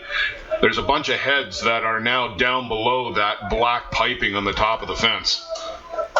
Up and in to Tyler Wynot. And what happens if Sean Cleary hits somebody here again? Well, you got to throw him out. You have to. Right? By that logic. Under the warning, Sean Cleary would be gone from the game. If it was that automatic, because Crawford had hit nobody. Robbie Green has gone back inside the Hitmen dugout and too late making up his mind to swing. That was in Boland's glove by the time Wynot decided to go after it and down on strikes. So 2 strikeouts here for Sean Cleary on the inning. All the outs for the Mastodons have been strikeouts here tonight, Blair. I was just about to say he's got 11 strikeouts, and we're in the 4th inning. That's all of them. That's every single one. Nobody else is getting to play other than fielding ground balls or picking up balls that have been hit. Blair Ezekiel made an error, but he's been the only fielder allowed to play the ball. This one chopped foul at the plate by Jason Sanford. Sandy twice has gone chasing after inside drop balls for strike 3. Well, we're a long way from this, but I know Sean Cleary has a couple of 20 strikeout games in the St. John's Senior Men's League in 7 innings. Of course, only 21 outs. I'm not sure what the record would be here at the Senior Men's Nationals for a 7-inning game. This tournament's been around for a long time. I'm sure that's seen a few pretty impressive performances. Well, you think of some of the top Canadian pitchers over the years, Darren Zach, Brad Underwood, Gene McWillie. You've got to think somewhere along the line one of those guys mowed down 21 in a 7-inning game. Rob Scheller. If any historians are out there, and I know you are, we'd sure appreciate that knowledge. Yeah, Mike Goodridge, you might know that one. Glenn Jevney. Jimmy Cowdery, Dick Hames going all the way back into the 70s, Dick London, and Sean Cleary doing some more landscaping. He'll wish that he had that mini roller out there right now. Well, it is out beyond the left field fence, and if he wants it, richest man in Newfoundland is on his dugout, so it would be tough to bring that one in mid-game, I think.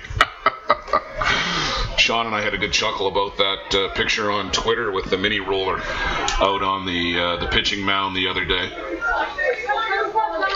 1 ball, 2 strikes. Jason Sanford at the plate and looks at that one outside and off the dish. So 2-2, the count even here as a ball comes in from the other diamond and hit the crossbar of the bleacher set right in front of us here. Wow. And that is the danger when you get a couple of parks side by each like these two. Called strike 3, can't pull the trigger. I think Sandy was looking for the inside drop, and he got a fastball down the middle. And Sean Cleary continues to rack up the strikeouts, all of them, all of the outs by strikeout here, 12 through 4.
Leading off for the Galway Hitmen in the bottom of the 4th inning, number 5, the left fielder, Kyle Esigo.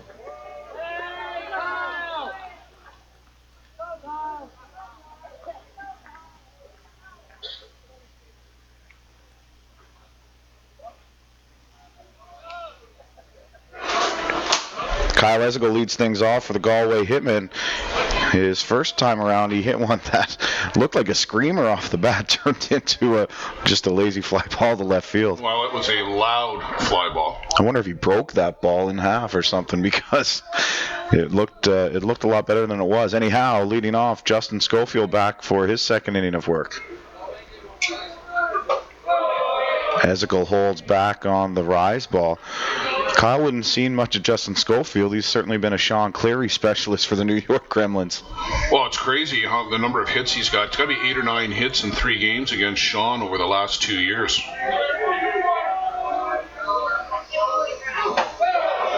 And I believe he's the only Esigo brother without a tape measure home run here this week, and he's more than capable.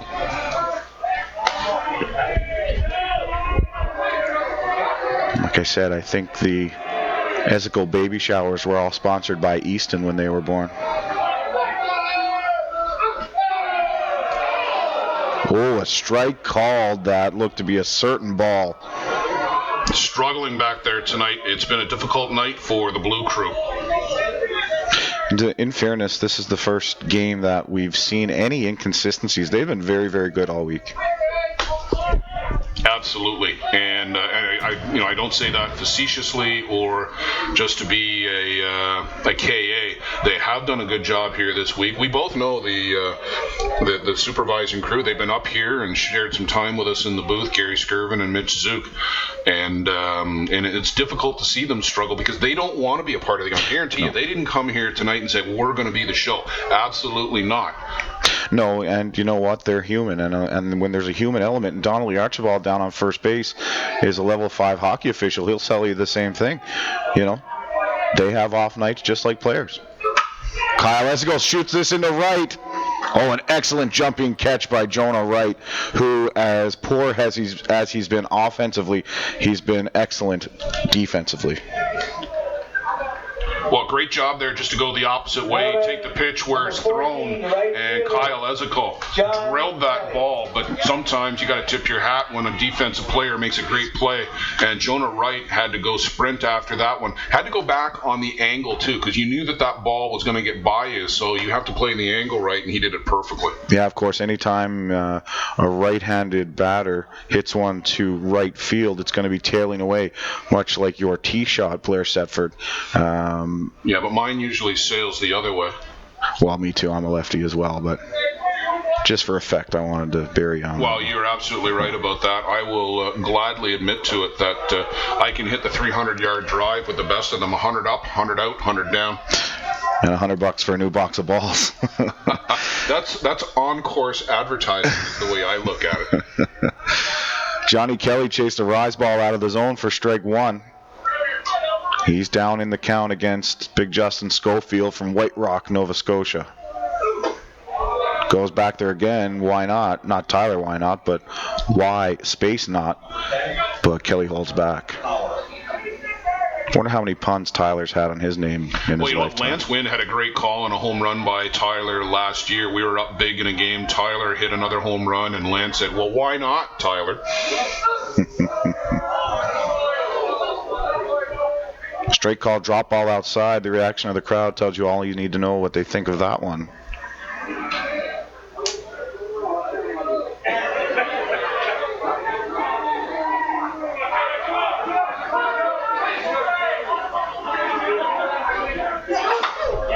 Fouled straight back on the 1-2.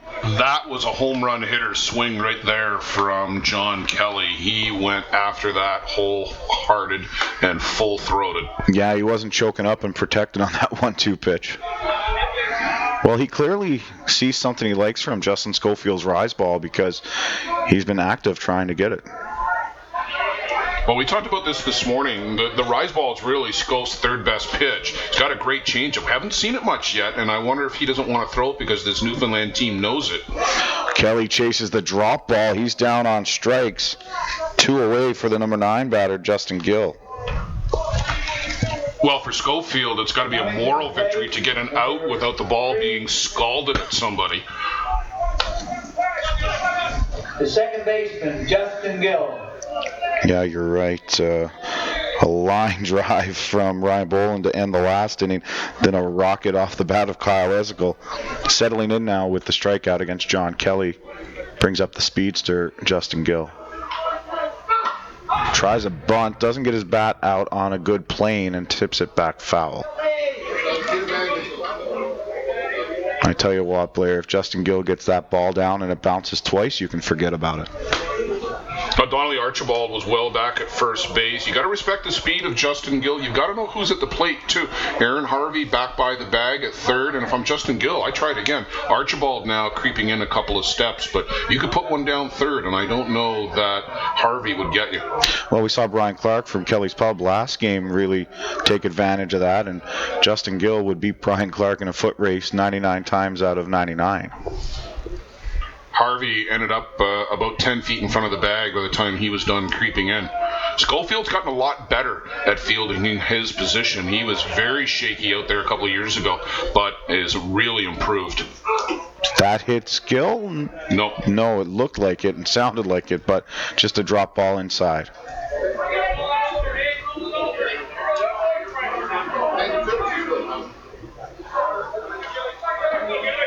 Two and 1 count with 2 down to the Galway Hitmen second baseman. Another player from the Conception Bay Central softball factory. Chases the drop ball. Scope's best pitch. Strike 2. I talked about this a bit when we were in Moline, and I guess you wouldn't have been on the broadcast with me because you would have been on the field, but Schofield has this knack for really getting you to zone in on his drop ball and then getting you with a rise ball up around the eyes. Gill gets on top of this rise ball, chops it foul. For the rise ball to be effective for Justin Schofield, it can't be a strike. He's got to get under the ball, get the rotation really working for him, and he's got to start it at the letters and then have it climb up and out of the strike zone and get guys to chase that pitch. If he doesn't get under it, it tends to flatten out, and then it just becomes a fastball. And you'll get the fastball by a couple of guys, but not very often, and not really at this level. So he's got to get under it and get it up and over the bats. It's a 2 and 2 count with 2 down. Inside, Gill checks his swing, but not enough to even get a check at first base. Full count. Brad Esical on deck, and I wonder how much that's playing into the head of Justin Schofield as he approaches this at bat. I'm sure Sco's aware of where he is in the order, but he's concentrating right now on Justin Gill. Chopper foul. They'll do the full count pitch again. But with that said, I am sure that he does not want to face Brad Esical with somebody on board.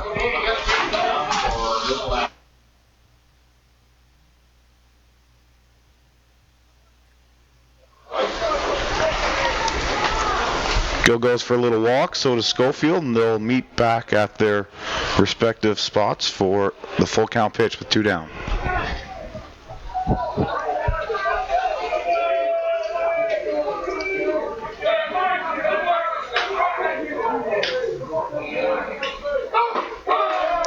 Gill is rung up. He tried to sell the walk, but he knew it was a strike on the outer half of the plate.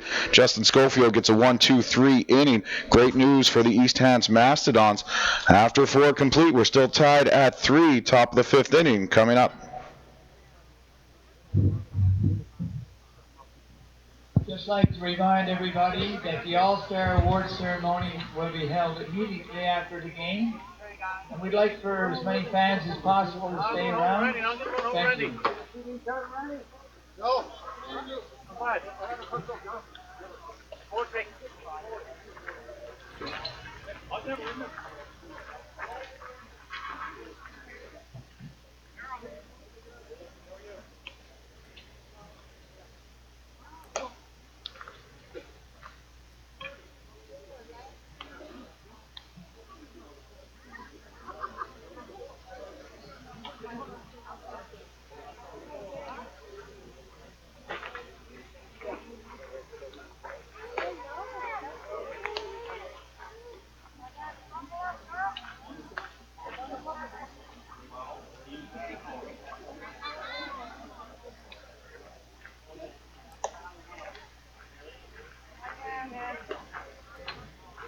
Leading off for the East Hants Mastodons, in the top of the 5th inning, number 19, the shortstop, Nick Shales. Nick Shales to lead things off for the East Hants Mastodons. Nick hit by a pitch and scored in the 3rd after an RBI triple in the 1st. And really it was that Nick Shales getting drilled in the left knee by Sean Cleary that set a lot of the fireworks into motion in that 3rd inning. And it continued into the bottom as well. Shales had a notion to go after that high rise ball from Sean Cleary, but held back but took a called strike nonetheless. And it's the meat of the order for the Mastodons. Shales, Archibald, and Eisner, 3-4-5, and Nick chases after a low drop on the outside corner. Somewhat uncharacteristic of Nick Shales. Well, the intensity is ramped up, and a big part of who's going to have success here in these final 3 innings is who can keep a level head and still perform under the pressure. Well, we know that Nick Shales can. And this one skips in about a 44-footer from Sean Cleary.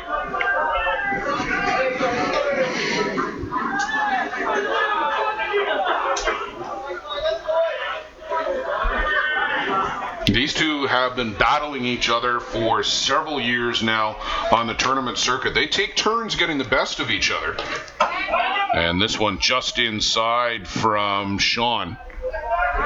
Well, with 2 world-class players, I mean, that's basically how it's going to go. You're going to go back and forth, and one guy will get you one night, and you'll get the other guy the next night. And that's just how it's going to have to happen, as these guys will mirror each other for the next 6 or 7 years, I'm sure, at least.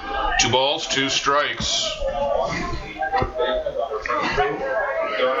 And a chopper foul off the bat of Shales, the turning on that inside pitch from Sean Cleary. So you've gone down and in, down and away, down and in, down and away. Do you think you can get Nick Shales to chase a rise ball out and away? With the 2-2 count, you've got 1 pitch to play with before you get to the full count. Well, yeah, you definitely want to get him to chase here. Anything in the zone is evening up the playing field for Nick Shales. And this one is lifted high and deep, but playable at the track, at the fence, and hauled in by Bradley Ezekiel. 264 3/4 feet from Nick Shales, but a long out. Now batting, number 12, the first baseman. I think Nick Shales will tell you he hit the bottom of it and not the back of it. Just missed a 265-foot home run. As you said, that's out of the 250-foot park. I know we've been harping on that one to death, but you got to earn it here this week, and that's just a long lot out, as you said. Well, the wind that had been dead for the last couple of games is now picked up again, back to more what we saw in this morning's game in this east to west, and keeping the ball in the park. So another tie game, so we'll see how this goes. Donnelly Archibald now at the plate. Donnelly reached on an error and was stranded at 3rd when the Mastodons left the bases loaded. Chases that one up and out for strike 2.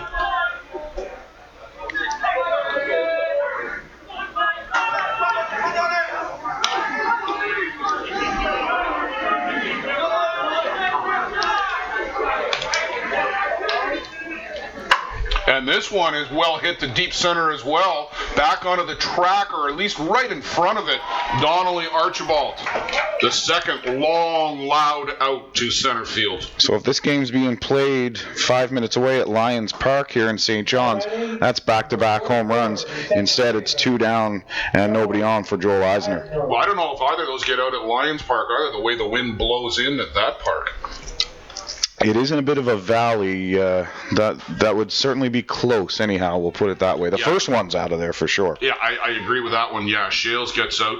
Archibald's maybe. I know we hit a couple balls. We, the Toronto Gators, hit a couple of balls when we were here in June, July that we thought were long gone and ended up just being caught on the track. Wayne Lalo hit one, he said, as hard as he's ever hit a ball, and it didn't go out. Well, for some reason that weekend the balls weren't traveling. I don't know if they were using some sponge ones from Canadian Tire or what, but they were staying in the park for sure. Pitcher's best friend. Joel Eisner at the plate with 2 down here in the top of the 5th inning as we've done the slide to 5. And Eisner twice now caught looking in the 1st and the 3rd. Hasn't been able to figure out Sean Cleary yet. Well, he's in a big group of those batters. Those 2 fly balls, as this one is hammered through the 5.5 hole by Eisner, figures out Sean Cleary there. Just go out and yank a ball from the outside corner right between Blair Ezekiel and the shortstop Shane Boland. I think Sean might have hung a bit of a changeup there or not gotten much on the drop ball. Either way, Joel Eisner sat back and drilled it through the left side. And Eisner, maybe the only guy on the team with bigger guns than Aaron Harvey. And he's on first with 2 down as Patrick Stewart, who's having a good game, steps in. Patrick Stewart, a hit and a walk, reached second twice. I was just going to say that those 2 fly balls are the first 2 outs, not by way of the strikeout in this game for Sean Cleary. And with that, Robbie Green is working down on the left field line as this is Sean's 16th inning here today. Well, it's not like he's out there sweating. Chopper fouled back.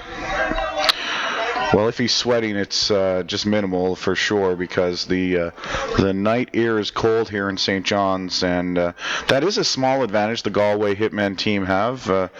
While Nova Scotia is not tropical, it's a little bit warmer than Newfoundland and Labrador. In fact, I'm looking forward to getting back to some sunny temperatures at the end of this tournament. I can recall a tweet going out, though, from the Shooters League about playing a game earlier this spring when it was 4 degrees or something like that at game time. Yeah, I think they've had a couple of cold nights this summer as well.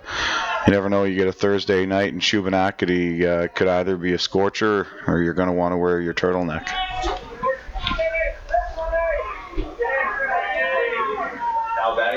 Swing and a miss, chased upstairs. Eisner's got to dive back, safe, getting back to the bag. Stephen Mullally pleading his case, keeping the ball on Joel Eisner in case he somehow came off the base. And frankly, Blair, that wasn't even close. Eisner was back in when Mullally caught the ball even before he put the tag on him. But everything, like I said, under a microscope here now, late in the semifinal of the national tournament. Tied at 3, Mastodons and Hitmen here at the top of the 5th inning. 2 down, a runner aboard, and a chopper. That's over the head of Cleary. They go to first, and Justin Gill records the out with Shane Boland 2 feet away from him for the easy shovel pass. Yeah, it was a little bit tough there as Gill was stopping, and he was in front of the bag, saw the easier play, and Stewart doesn't run that well, so they get out at the top of the 5th inning. Bottom coming up. Ladies and gentlemen, we'd like for everybody to stick around after this game. We're going to have the All-Star Awards ceremony. Thank you.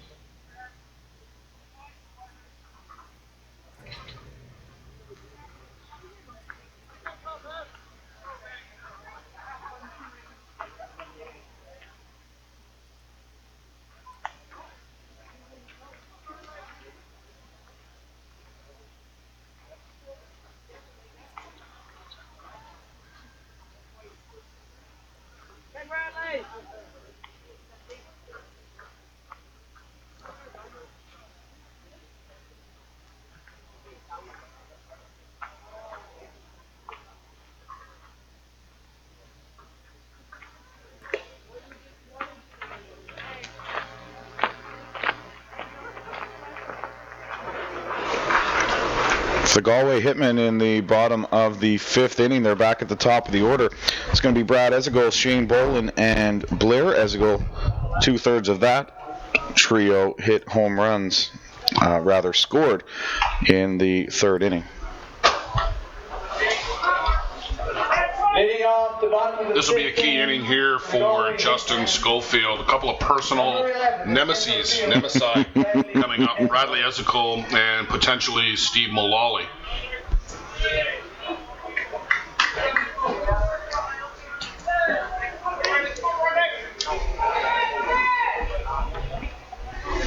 Yeah, the last 2 at-bats Brad Ezekiel had against Justin Schofield were home runs.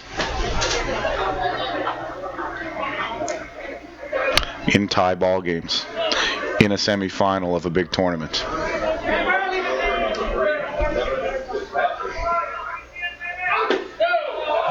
Outside, ball one, and it's interesting. I was talking to Justin Schofield earlier this week, and we were talking about those at-bats, and I said, when you see Brad in St. John's, remember, just don't throw him a first pitch strike.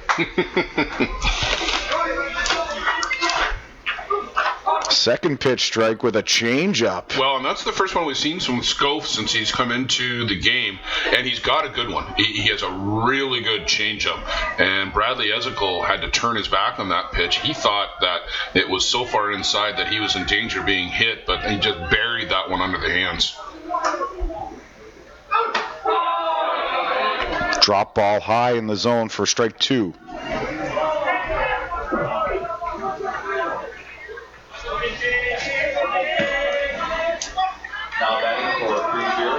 Good sequence here from Schofield. Now you've got 3 to make 1, and you can see if you can get Bradley to chase. You can go with that good hard drop ball on the outside corner. Two-hopper to second, shoots up on Stewart, who's played good second base here today. One away in the bottom half of the 5th inning. I've seen that now in a couple of ground balls out towards second. We saw it this afternoon where two-hopper took a wicked hop and came up on your good buddy Dougie Marshall. He was able to handle that one. I was watching the Kellys game while Lance and Steve were broadcasting, and I know Daniel Dalton draws back in after the suspension, but I wondered how Doug was feeling after really pushing that knee injury earlier in the day, because it would be a few hours later that he'd really feel the pain. Shane Bolin takes a rise ball one. These guys teammates on your Toronto Gators, the defunct Toronto Gators, or at least suspended operations Toronto Gators. Everyone's going to hold out hope that eventually down the road that franchise will return. Yeah, defunct sounded so final there. I just got depressed. Thanks. Bolin chases the hard outside drop ball, and in between innings, I just took a walk outside to stretch my legs, Blair, and ran into Eddie McDonald, who's an assistant coach with the Galway Hitmen, and he just looked at me and he said, he's throwing hard.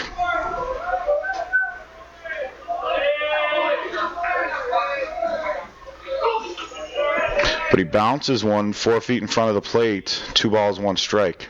Looked like a changeup that went awry. Yeah, maybe the release point there, but that was about a 41-footer from Schofield, and again, the catcher's best friend, right up there with the high drop.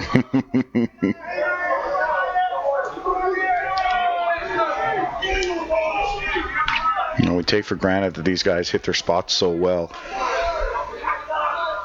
Change up again, fouled off, 2-2.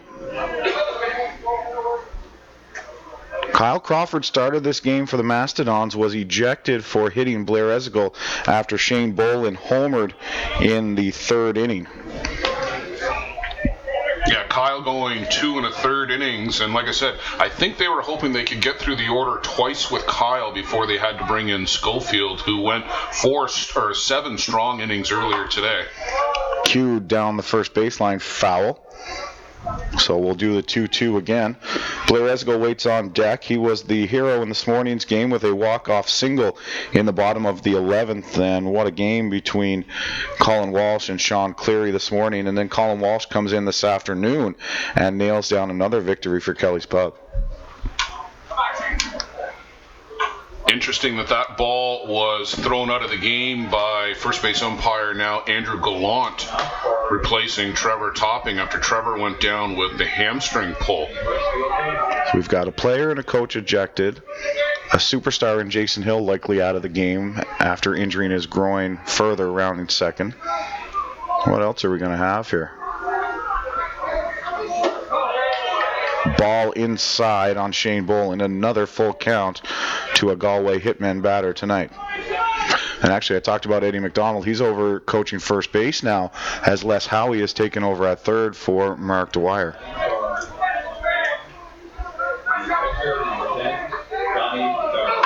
This one is roped into left field. Great job by Wynot to cut it off, but it's so deep into the outfield. An easy stand-up double with one out for Shane Boland. Well, the only question was going to be, was that going to be 2 or 3 for Shane Boland? Wynot doing the full body slide and blocking that ball from getting all the way to the corner, and a good job indeed, as he does hold Shane Boland to 2.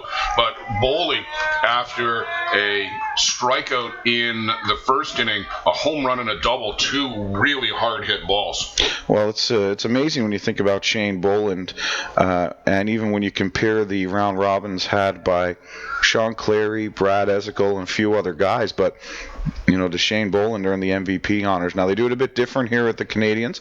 There'll be a round robin MVP and a playoff MVP. But since Shane Boland hit that home run off Adam Fulker, he has been unstoppable. Well, something like that can really turn not only your year around, but can turn your career around, because not that Shane Boland was having a bad career, don't get me wrong. No. That's not what I mean. He was having a tough week, though. It can ignite your career, let's put it that way. Mm-hmm. It was indeed having a tough week. I know at one point the question was, do we pinch hit here for Shane? That's a good non-call right there. Well, not for that at bat, but earlier in the week. First pitch is a drop ball in the outer half. Blair Ezekiel, not quite sure he agrees. Somebody didn't get the memo about no flash photography at nighttime. Now batting for number 1, the shortstop number 7, Darryl Wall. So Shane Boland's the runner at second with one down. Looking in, trying to tip off Blair. Another drop ball. This one's a ball.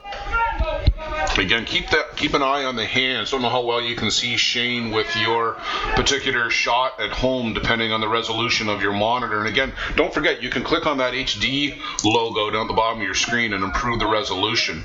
But just watch the hands for Shane. Open might mean something. Closed fist might mean something else. Chasing the drop outside is Ezekiel. Now 1-2. But these are the little games within the games. What sign is Sandy using? Is it a rotation? Is it the first sign after the 2? Only he and Justin Schofield know for sure. There's so many out there. Does the catcher just sit there with his glove positioned up or down? Does he do like we saw in the juniors and the Australian catcher who was doing the Macarena behind the plate before every pitch? And that goes all the way back to the days of Adam Fulkert, and even before that of Andrew Kirkpatrick back when he pitched on those under-19 teams. And I remember asking whoever was the Aussie catcher at the time when Fulkert and the Aussies came through Niagara Falls about all the different hand signals, and the young guy just said to me, "Mate, we don't want to get picked off, so we go to those." Yeah. Well. And those are, virtually impossible to interpret. It's just like giving signs from the third base coach, essentially. 1-2 pitch to Blair Ezekiel. Chopper, foul off Ezekiel's shin guard. Which is about where that pitch from Kyle Crawford got him as well, on the shin guard. Well, Kyle Crawford with an early ticket to the Kelly's Pub beer tent in the outfield as he was ejected in the third inning in what may have been the most low-key ejection I've seen in my lifetime.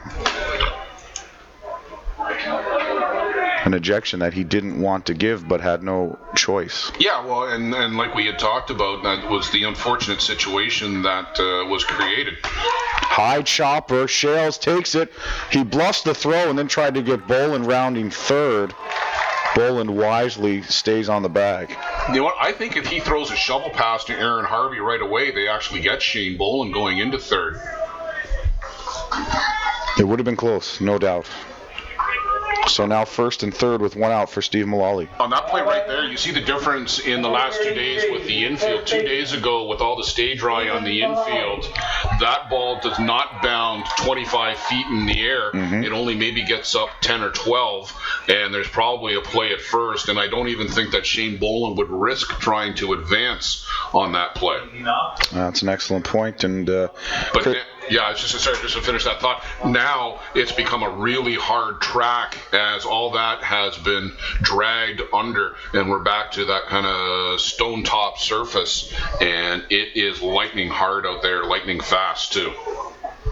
So Steve Mullally comes in with runners on first and third with one out. Mullally with his second hashtag lollybomb of the tournament and in consecutive night games.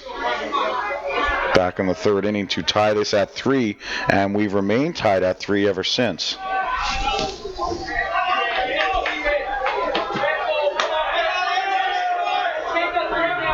When you talk about the difference, the round robin MVP and the playoff MVP, the players will take one. They want the second one, the playoff MVP.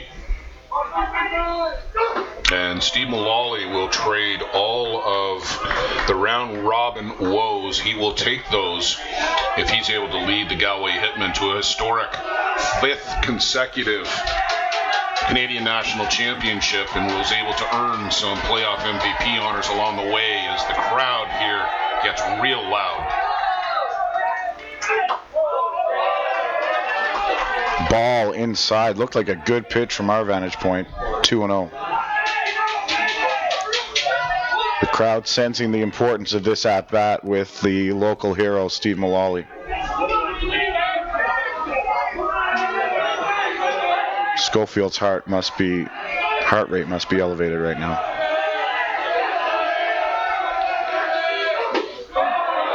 Swing and a miss at a drop ball, 2-1. And Mullally was looking for the drop ball as well. Well, Mullally was looking for the drop ball, but that one was well off the the outside corner, and right where Jason Sanford wanted it.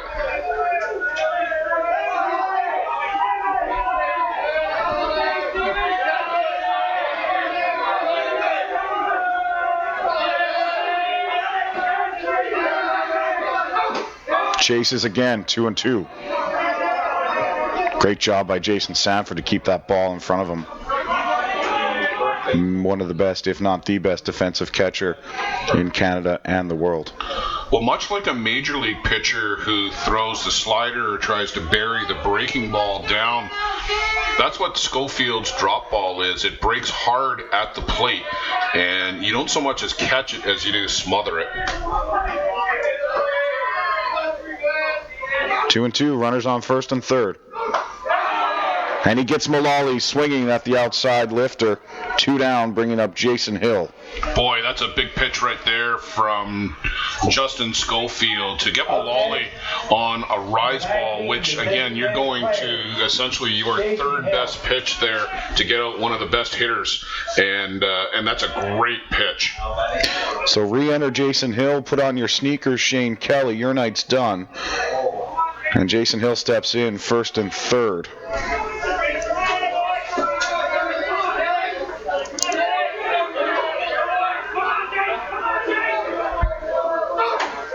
Check swing, strike one, outside drop ball. Hill's asking if that's called on the pitch or on the swing. And now he's seeing how far back he's allowed to go in the batter's box. Well, I think the answer to that was yes, because not only was it on the swing, but it was also a strike. 2 down. And Hill lifts this into right field. It's going to be down as the right fielder, Jonah Wright, slipped. 1 run is in, and the ball is run into the infield. Call it an RBI single for the designated player, Jason Hill. Well, it's unfortunate that Jonah Wright slipped. I don't think he was going to get there to make that catch. That ball hit with a lot of topspin, and it looked to me, at least by my eyes, that it was going to get down in front of Jonah Wright despite any type of heroic effort. Jason Hill with the go-ahead RBI here in the bottom of the 5th inning. He is going to have to stay in to run at first base because he has already re-entered, but you can be sure that he's been given instructions not to overdo it. I wonder with a lead, do you take the risk of lifting him and going with a guy like Jeremy O'Reilly in that spot where, yeah, you're losing some offensive potential, but it's a tough call because the game's still so close. If the score stays the way it is, Jason's turn probably doesn't come up in the lineup again, and you're safe. Well, not only that, but you've also got another game to play tomorrow, possibly 2, depending on the outcome. And you're going to need Jason Hill regardless. Ryan Boland swings over a drop ball for strike 1. Sometimes discretion is the better part of valor, and you've got to pick and choose your battles. Just saw Blair go down on third base, call out to Boland, and give him the come here motion as if to say, take that pitch this way.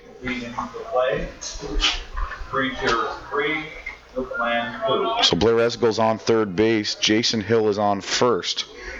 Ryan Boland, the catcher, at the plate with 2 down.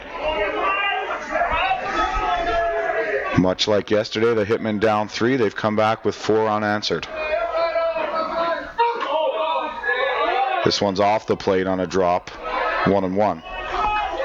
Now, don't forget, last time up, Ryan Boland smoked a ball at Patrick Stewart out at second base. Had that not been right at him, it was going to skip all the way to the fence because that ball had some giddy up on it coming off the bat of Ryan Boland. Yeah, it would have been on a line to that white tent you see in right center where all the good Christians are hanging out. Ball outside, drop ball 2-1. You mean there's no temperance here in St. John's tonight? There's some Seventh-day Adventists out there, maybe. The Pentecostals doing their thing. Who knows what they are? And who cares, frankly, as far as I'm concerned. But live and let live. That's for another day. 2 balls, 2 strikes. All I know is that those are my people out there under that white tent. So whatever church they're starting, I'm going right along with them. Well done. Well done. 2-2 is the count now to Ryan Boland. Schofield trying to get out of this with minimal damage. Boland with a shot into right field. Hill is going to round second. He's actually moving pretty well out there right now. And Jason Hill goes first to third. And Blair Esgill will score 5-3 Hitmen. Well, I'm sure what Jason Hill is finding is once he gets going, it's okay, but it's the motion of trying to slow down and actually stop your momentum once you do get going. He was very ginger there coming into third base. And he's still wincing in a bit of pain as he limps around out there at third. Now, bend over, you see it there in your monitor on your to the left side. But Ryan Boland, you can't hit a ball much harder than that. No, he spanked the K-Master into right field, and that ball is going to be sore tomorrow, too.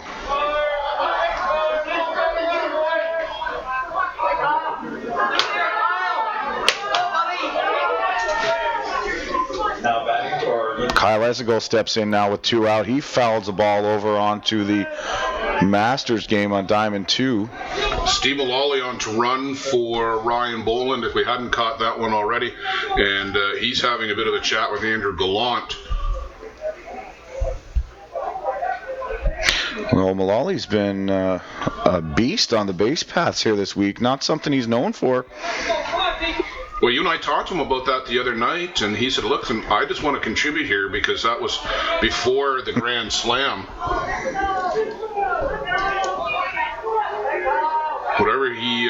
Whatever treatment he got for the wrist injury certainly has worked the last couple of days. Drop ball to Kyle Esgill is under the knees. Ball 1-1.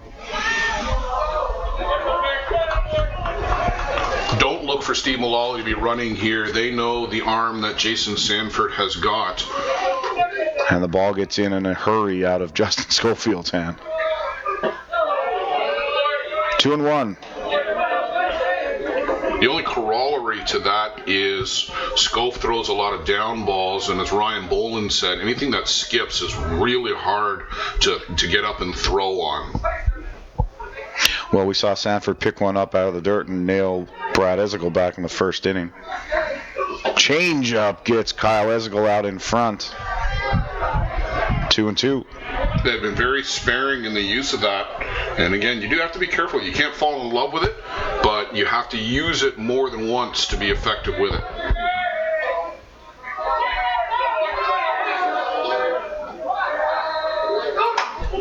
Rise ball foul back, and I don't know how much of Kyle Esgel Justin Schofield has seen, but he feasts on rise balls.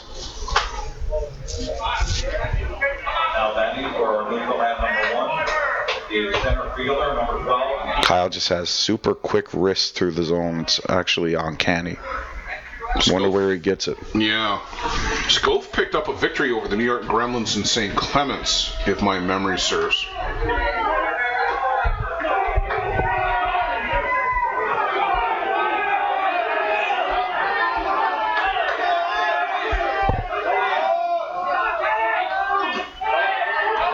That one is corralled by Sanford. Full count with 2 down, so Mullally will be on the move on the pitch. Jason Hill is still in a pile of pain at third base as he and Aaron Harvey are conversing over there. Been a lot of ball in a very short period of time.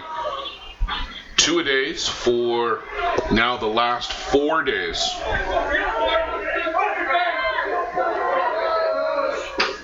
Fouled off. 2-2 on the scoreboard, but I could almost be sure that it's 3-2. And that's where the scoreboard makes a difference because Mullally was not off on that pitch. But I could be wrong. It's happened once or twice before. Believe it or not.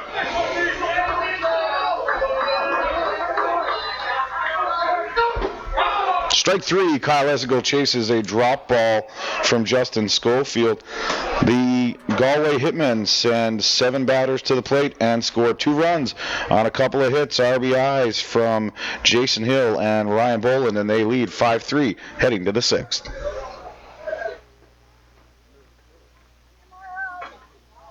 After 5 complete innings of play, Galway Hitmen 5, East Hants Mastodons 3.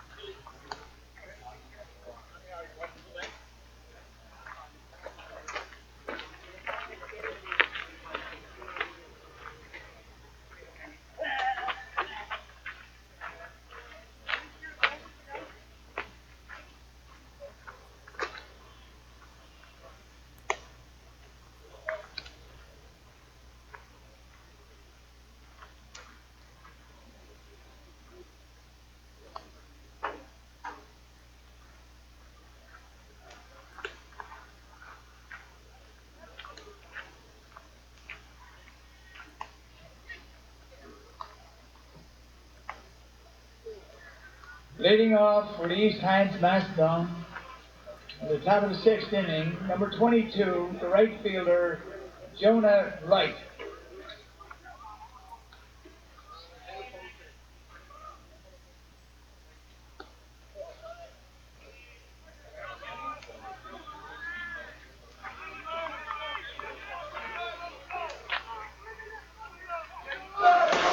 Jonah Wright to lead things off, and a strikeout and a hit by pitch, but that came against Sean Cleary over the course of the evening. Still facing Sean. My question is, how much does Sean have left in the tank? We were just totaling up the innings. This is 17, start of the 17th inning for Sean on the day. But a lot of them, Blair, in the first game, he didn't face a lot of batters. In this game, he's only got 1 3-up, 3-down inning to his credit.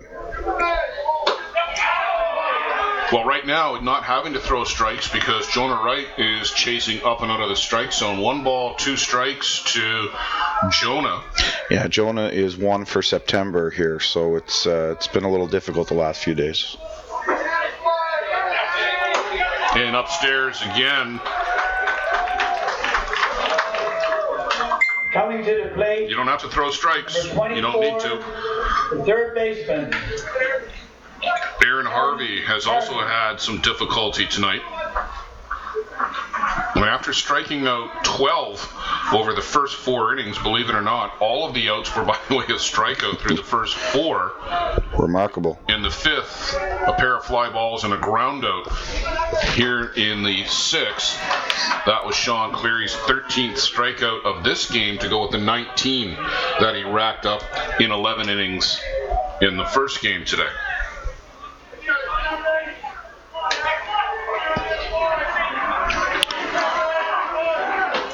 Well, Harv has gone down looking twice, and he's not on a good track here.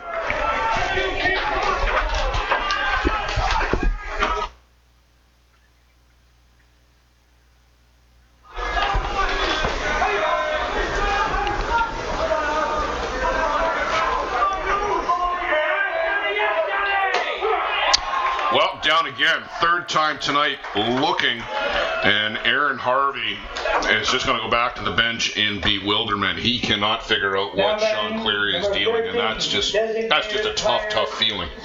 Well, yeah, he could have went out there without a bat and had the same result. And I like Aaron a whole lot, but he just cannot pick up the ball from Sean here tonight.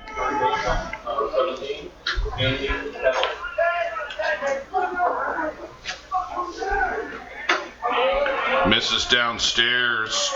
Cody Anthony, also a strikeout victim tonight. He's at least been able to get the bat off his shoulder. 14 Ks for Sean now here, after 19 in this morning's game.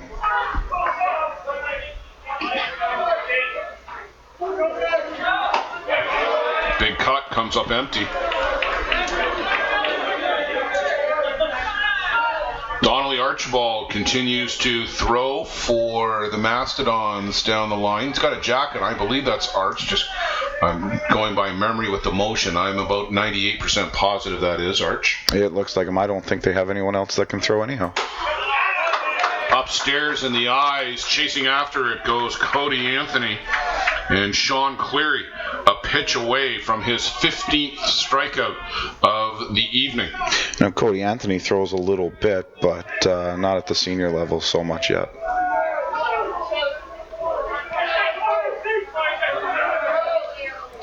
And there it is.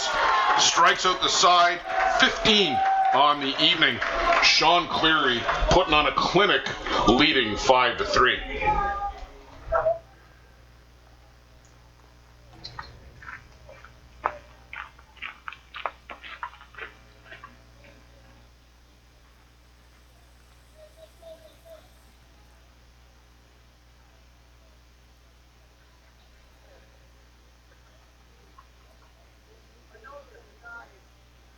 A reminder to everybody again, after this game, the All-Star Awards ceremony will take place at the pitcher's mound. Thank you.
The third pitcher of the night for the East Hants Mastodons is going to be number 12, Donnelly Archibald. And Blair, he has been traveling for school a lot in the last few years. Now settled back in Nova Scotia, but he hasn't been doing a lot of throwing. Well, he got into a game earlier this year for the Northeast Drillers squad in St. Clements against the Toronto Gators team. That was in a mop-up role.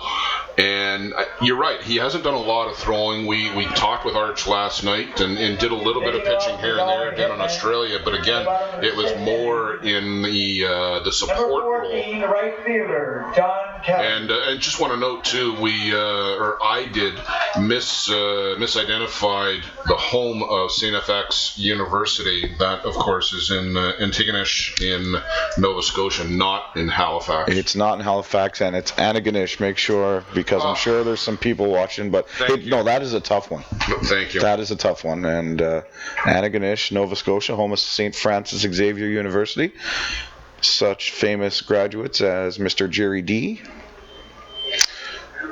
St. FX is a very long, proud history, actually, and Donnelly's going to be a professor there here in the fall, so congratulations to him, and he's going to get back wearing the armbands, refereeing, he was telling us, so I'm going to have a chance to actually chastise him from the broadcast booth on Eastlink TV.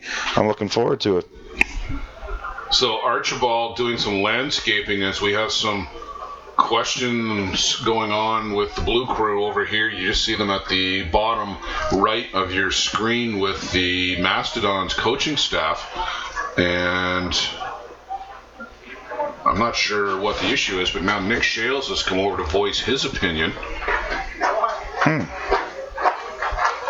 Well, and it may be, and it's possible, I suppose, over the use of the flex. I see Duffy has grabbed a bat and getting loose on the Mastodons bench. So Cody Anthony, who was the DP, has come into the game to play first base. Schofield remains in the flex position, and first baseman moves to the mound. I don't see anything wrong with that. I don't see what the big deal is here.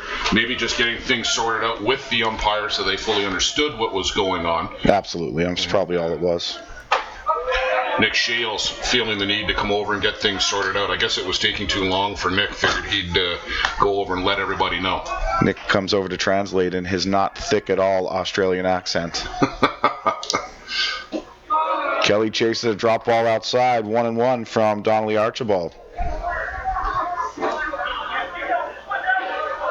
And Donnelly's got a lot of experience on the mound. Let's not short sell his abilities out there. Oh no, he's been throwing at this tournament forever. Yeah, and threw a no-hitter for me a couple of years ago, well, more than a couple, probably 4 years ago in the ISC World Tournament. Actually, it was a prawn, and that got him in trouble when it came to getting on an ISC roster. He did, made the first team All-World with Jarvis back in 2013. Swing and a miss there by John Kelly. So this could be found money if you're the East Hants Mastodons, if Archibald can regain some form here quickly, as he's got a 2-2 count on the leadoff hitter in this inning, the number 8 batter, John Kelly. Chases a rise ball. Strike 3. Johnny Kelly goes down for strikes on the second time tonight. Now batting, number 3, the second baseman, Justin Gill. As Justin Gill comes in, also 0 for 2. He's faced each pitcher once, and that's not easy either, Blair, when you're going through a game. You think that you're going to make some adjustments and get the guy, and then all of a sudden you got to face somebody different each time. And the Scarborough Force used that to a T this year. They did, and they had a lot of success with it, but I also think you're seeing, I guess, quote unquote, the consequences of it, as Andy Skelton really only able to go 3 or 4 innings here this week, because you haven't built up the arm strength, you haven't built up the endurance, and, right. and we saw that a couple of weeks ago in Moline too, as guys like Juan Podolicio, who have been horses in the past, were out of games after the 4th and 5th inning. It's an interesting strategy. It's a valid strategy. I'm not sure I agree with it personally, right up there with bunting in the first inning. But, yeah, they won a lot of ball games with it.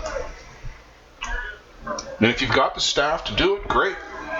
Well, yeah. I mean, it's like anything, right? There's pluses and negatives, and you got to find out what works best for the roster that you have. Well, and I'll tell you something. This game needs some people who will think out of the box. Yes.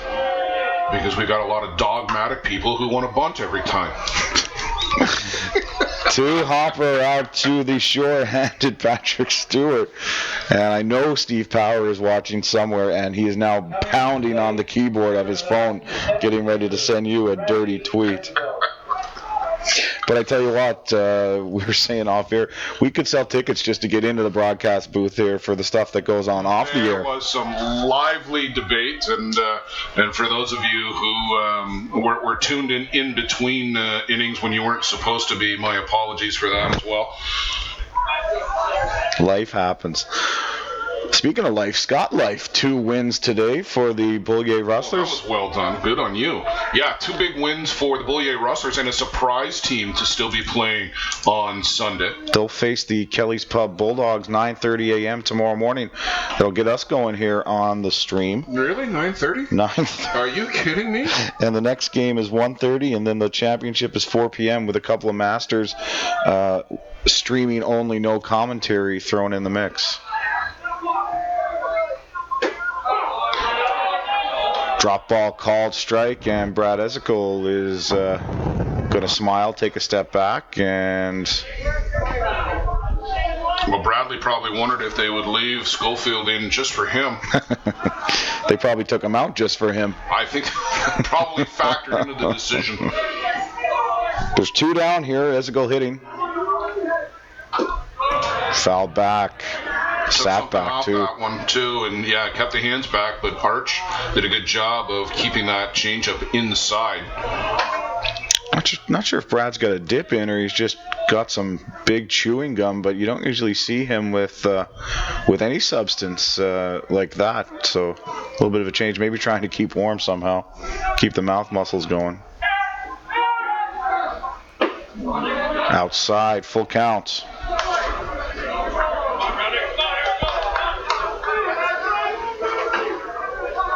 I think I said Steve Power earlier. Of course, that was Steve's cousin Mike on the broadcast. Steve's just a good friend of mine. I forgot. It just rolls off the tongue. I heard Steve likes to go to McDonald's, though. I think he went there on the way home from the park a couple times this week. Although Steve is a good buddy of mine, and we did have a chance to go for an A&W meal along the way. Wow. As making the rounds here. You've been hitting all the high spots. Burger King, A&W, Wendy's, McDonald's. It's because I'm not allowed in the nice places, Blair. KFC. Steve had a feed of Mary Brown. Actually, Steve, it was Steve, not Mike. Steve dropped Mike off here, and Steve left his Mary Brown's box here in the remnants of the food. Anyhow, enough about that. Here's Shane Boland with 2 down in the bottom of the 6th inning. And this is cued out into right field. Foul, but a good attempt from Jonah Wright nonetheless. I wish I could cue a ball that far. 248 feet just foul. You know, Shane could have a career if he could just hit the ball a little harder. Wow. You know, it's funny. Shane's not an overly big guy. He's probably about 5'7", 5'8". And I might be being generous. I think he'd take that from you. But just a sweet, sweet swing. As opposed to his brother Ryan, who swings so hard. They're totally different ball players, but equally as effective. 2 of the fiercest competitors I have ever met, the Bolans. Well, they get a lot of that from their dad, Dave, who's playing in the Masters here this week. Shane's going to chop this out to short. Shales comes on, and that's the best throw I've ever seen from a guy with a separated shoulder, but that hurt. Shales stops to pick up the bat to give to the bat boy, who's right behind him, and that throw hurt Nick Shales. But he is going to very gingerly make his way off the field, and it's been a long season for a lot of guys, and culminating here in the Canadian Championship. The cold weather will get to guys as well. Even just standing around, you know, when you're not fielding your position, you can tighten up, and I think that's what happened there to Nick Shales. He was going to have to go loosen that up. 7th inning coming up for the East Hants Mastodons. They're right where they want to be at the top of the order. They need to get 2 off Sean Cleary to keep this game going.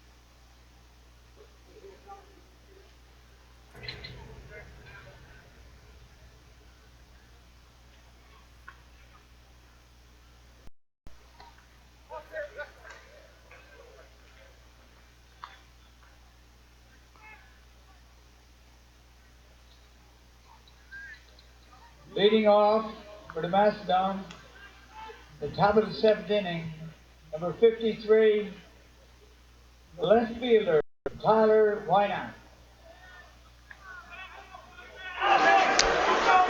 Left fielder Tyler Wynot leads things off for the Mastodons in the 7th. A rise ball on the inside part of the plate for strike 1. Well, the Mastodons in danger here of dropping down into that single life position. Tyler Wynot's had a good night at the plate. A walk, a single, couple runs scored, but also down on strikes in the 4th inning. And he's down 2 strikes right now to Sean Cleary. Those fancy yellow shoes. Not quite matching the blue and gray of the Mastodons. This one is chopped down to Blair Ezekiel, who plays it off his knee all the way over towards second base. Forgot what the glove is for, did Blair. And Tyler Wynot aboard with Blair Ezekiel, second error of the evening. Uncharacteristic of Blair Ezekiel, that ball took a couple of last one.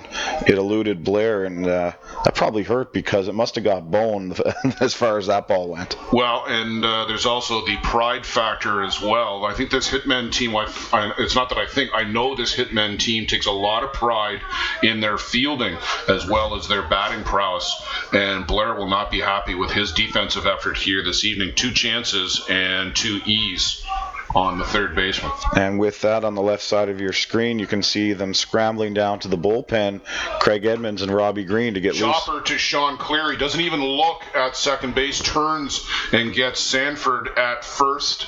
That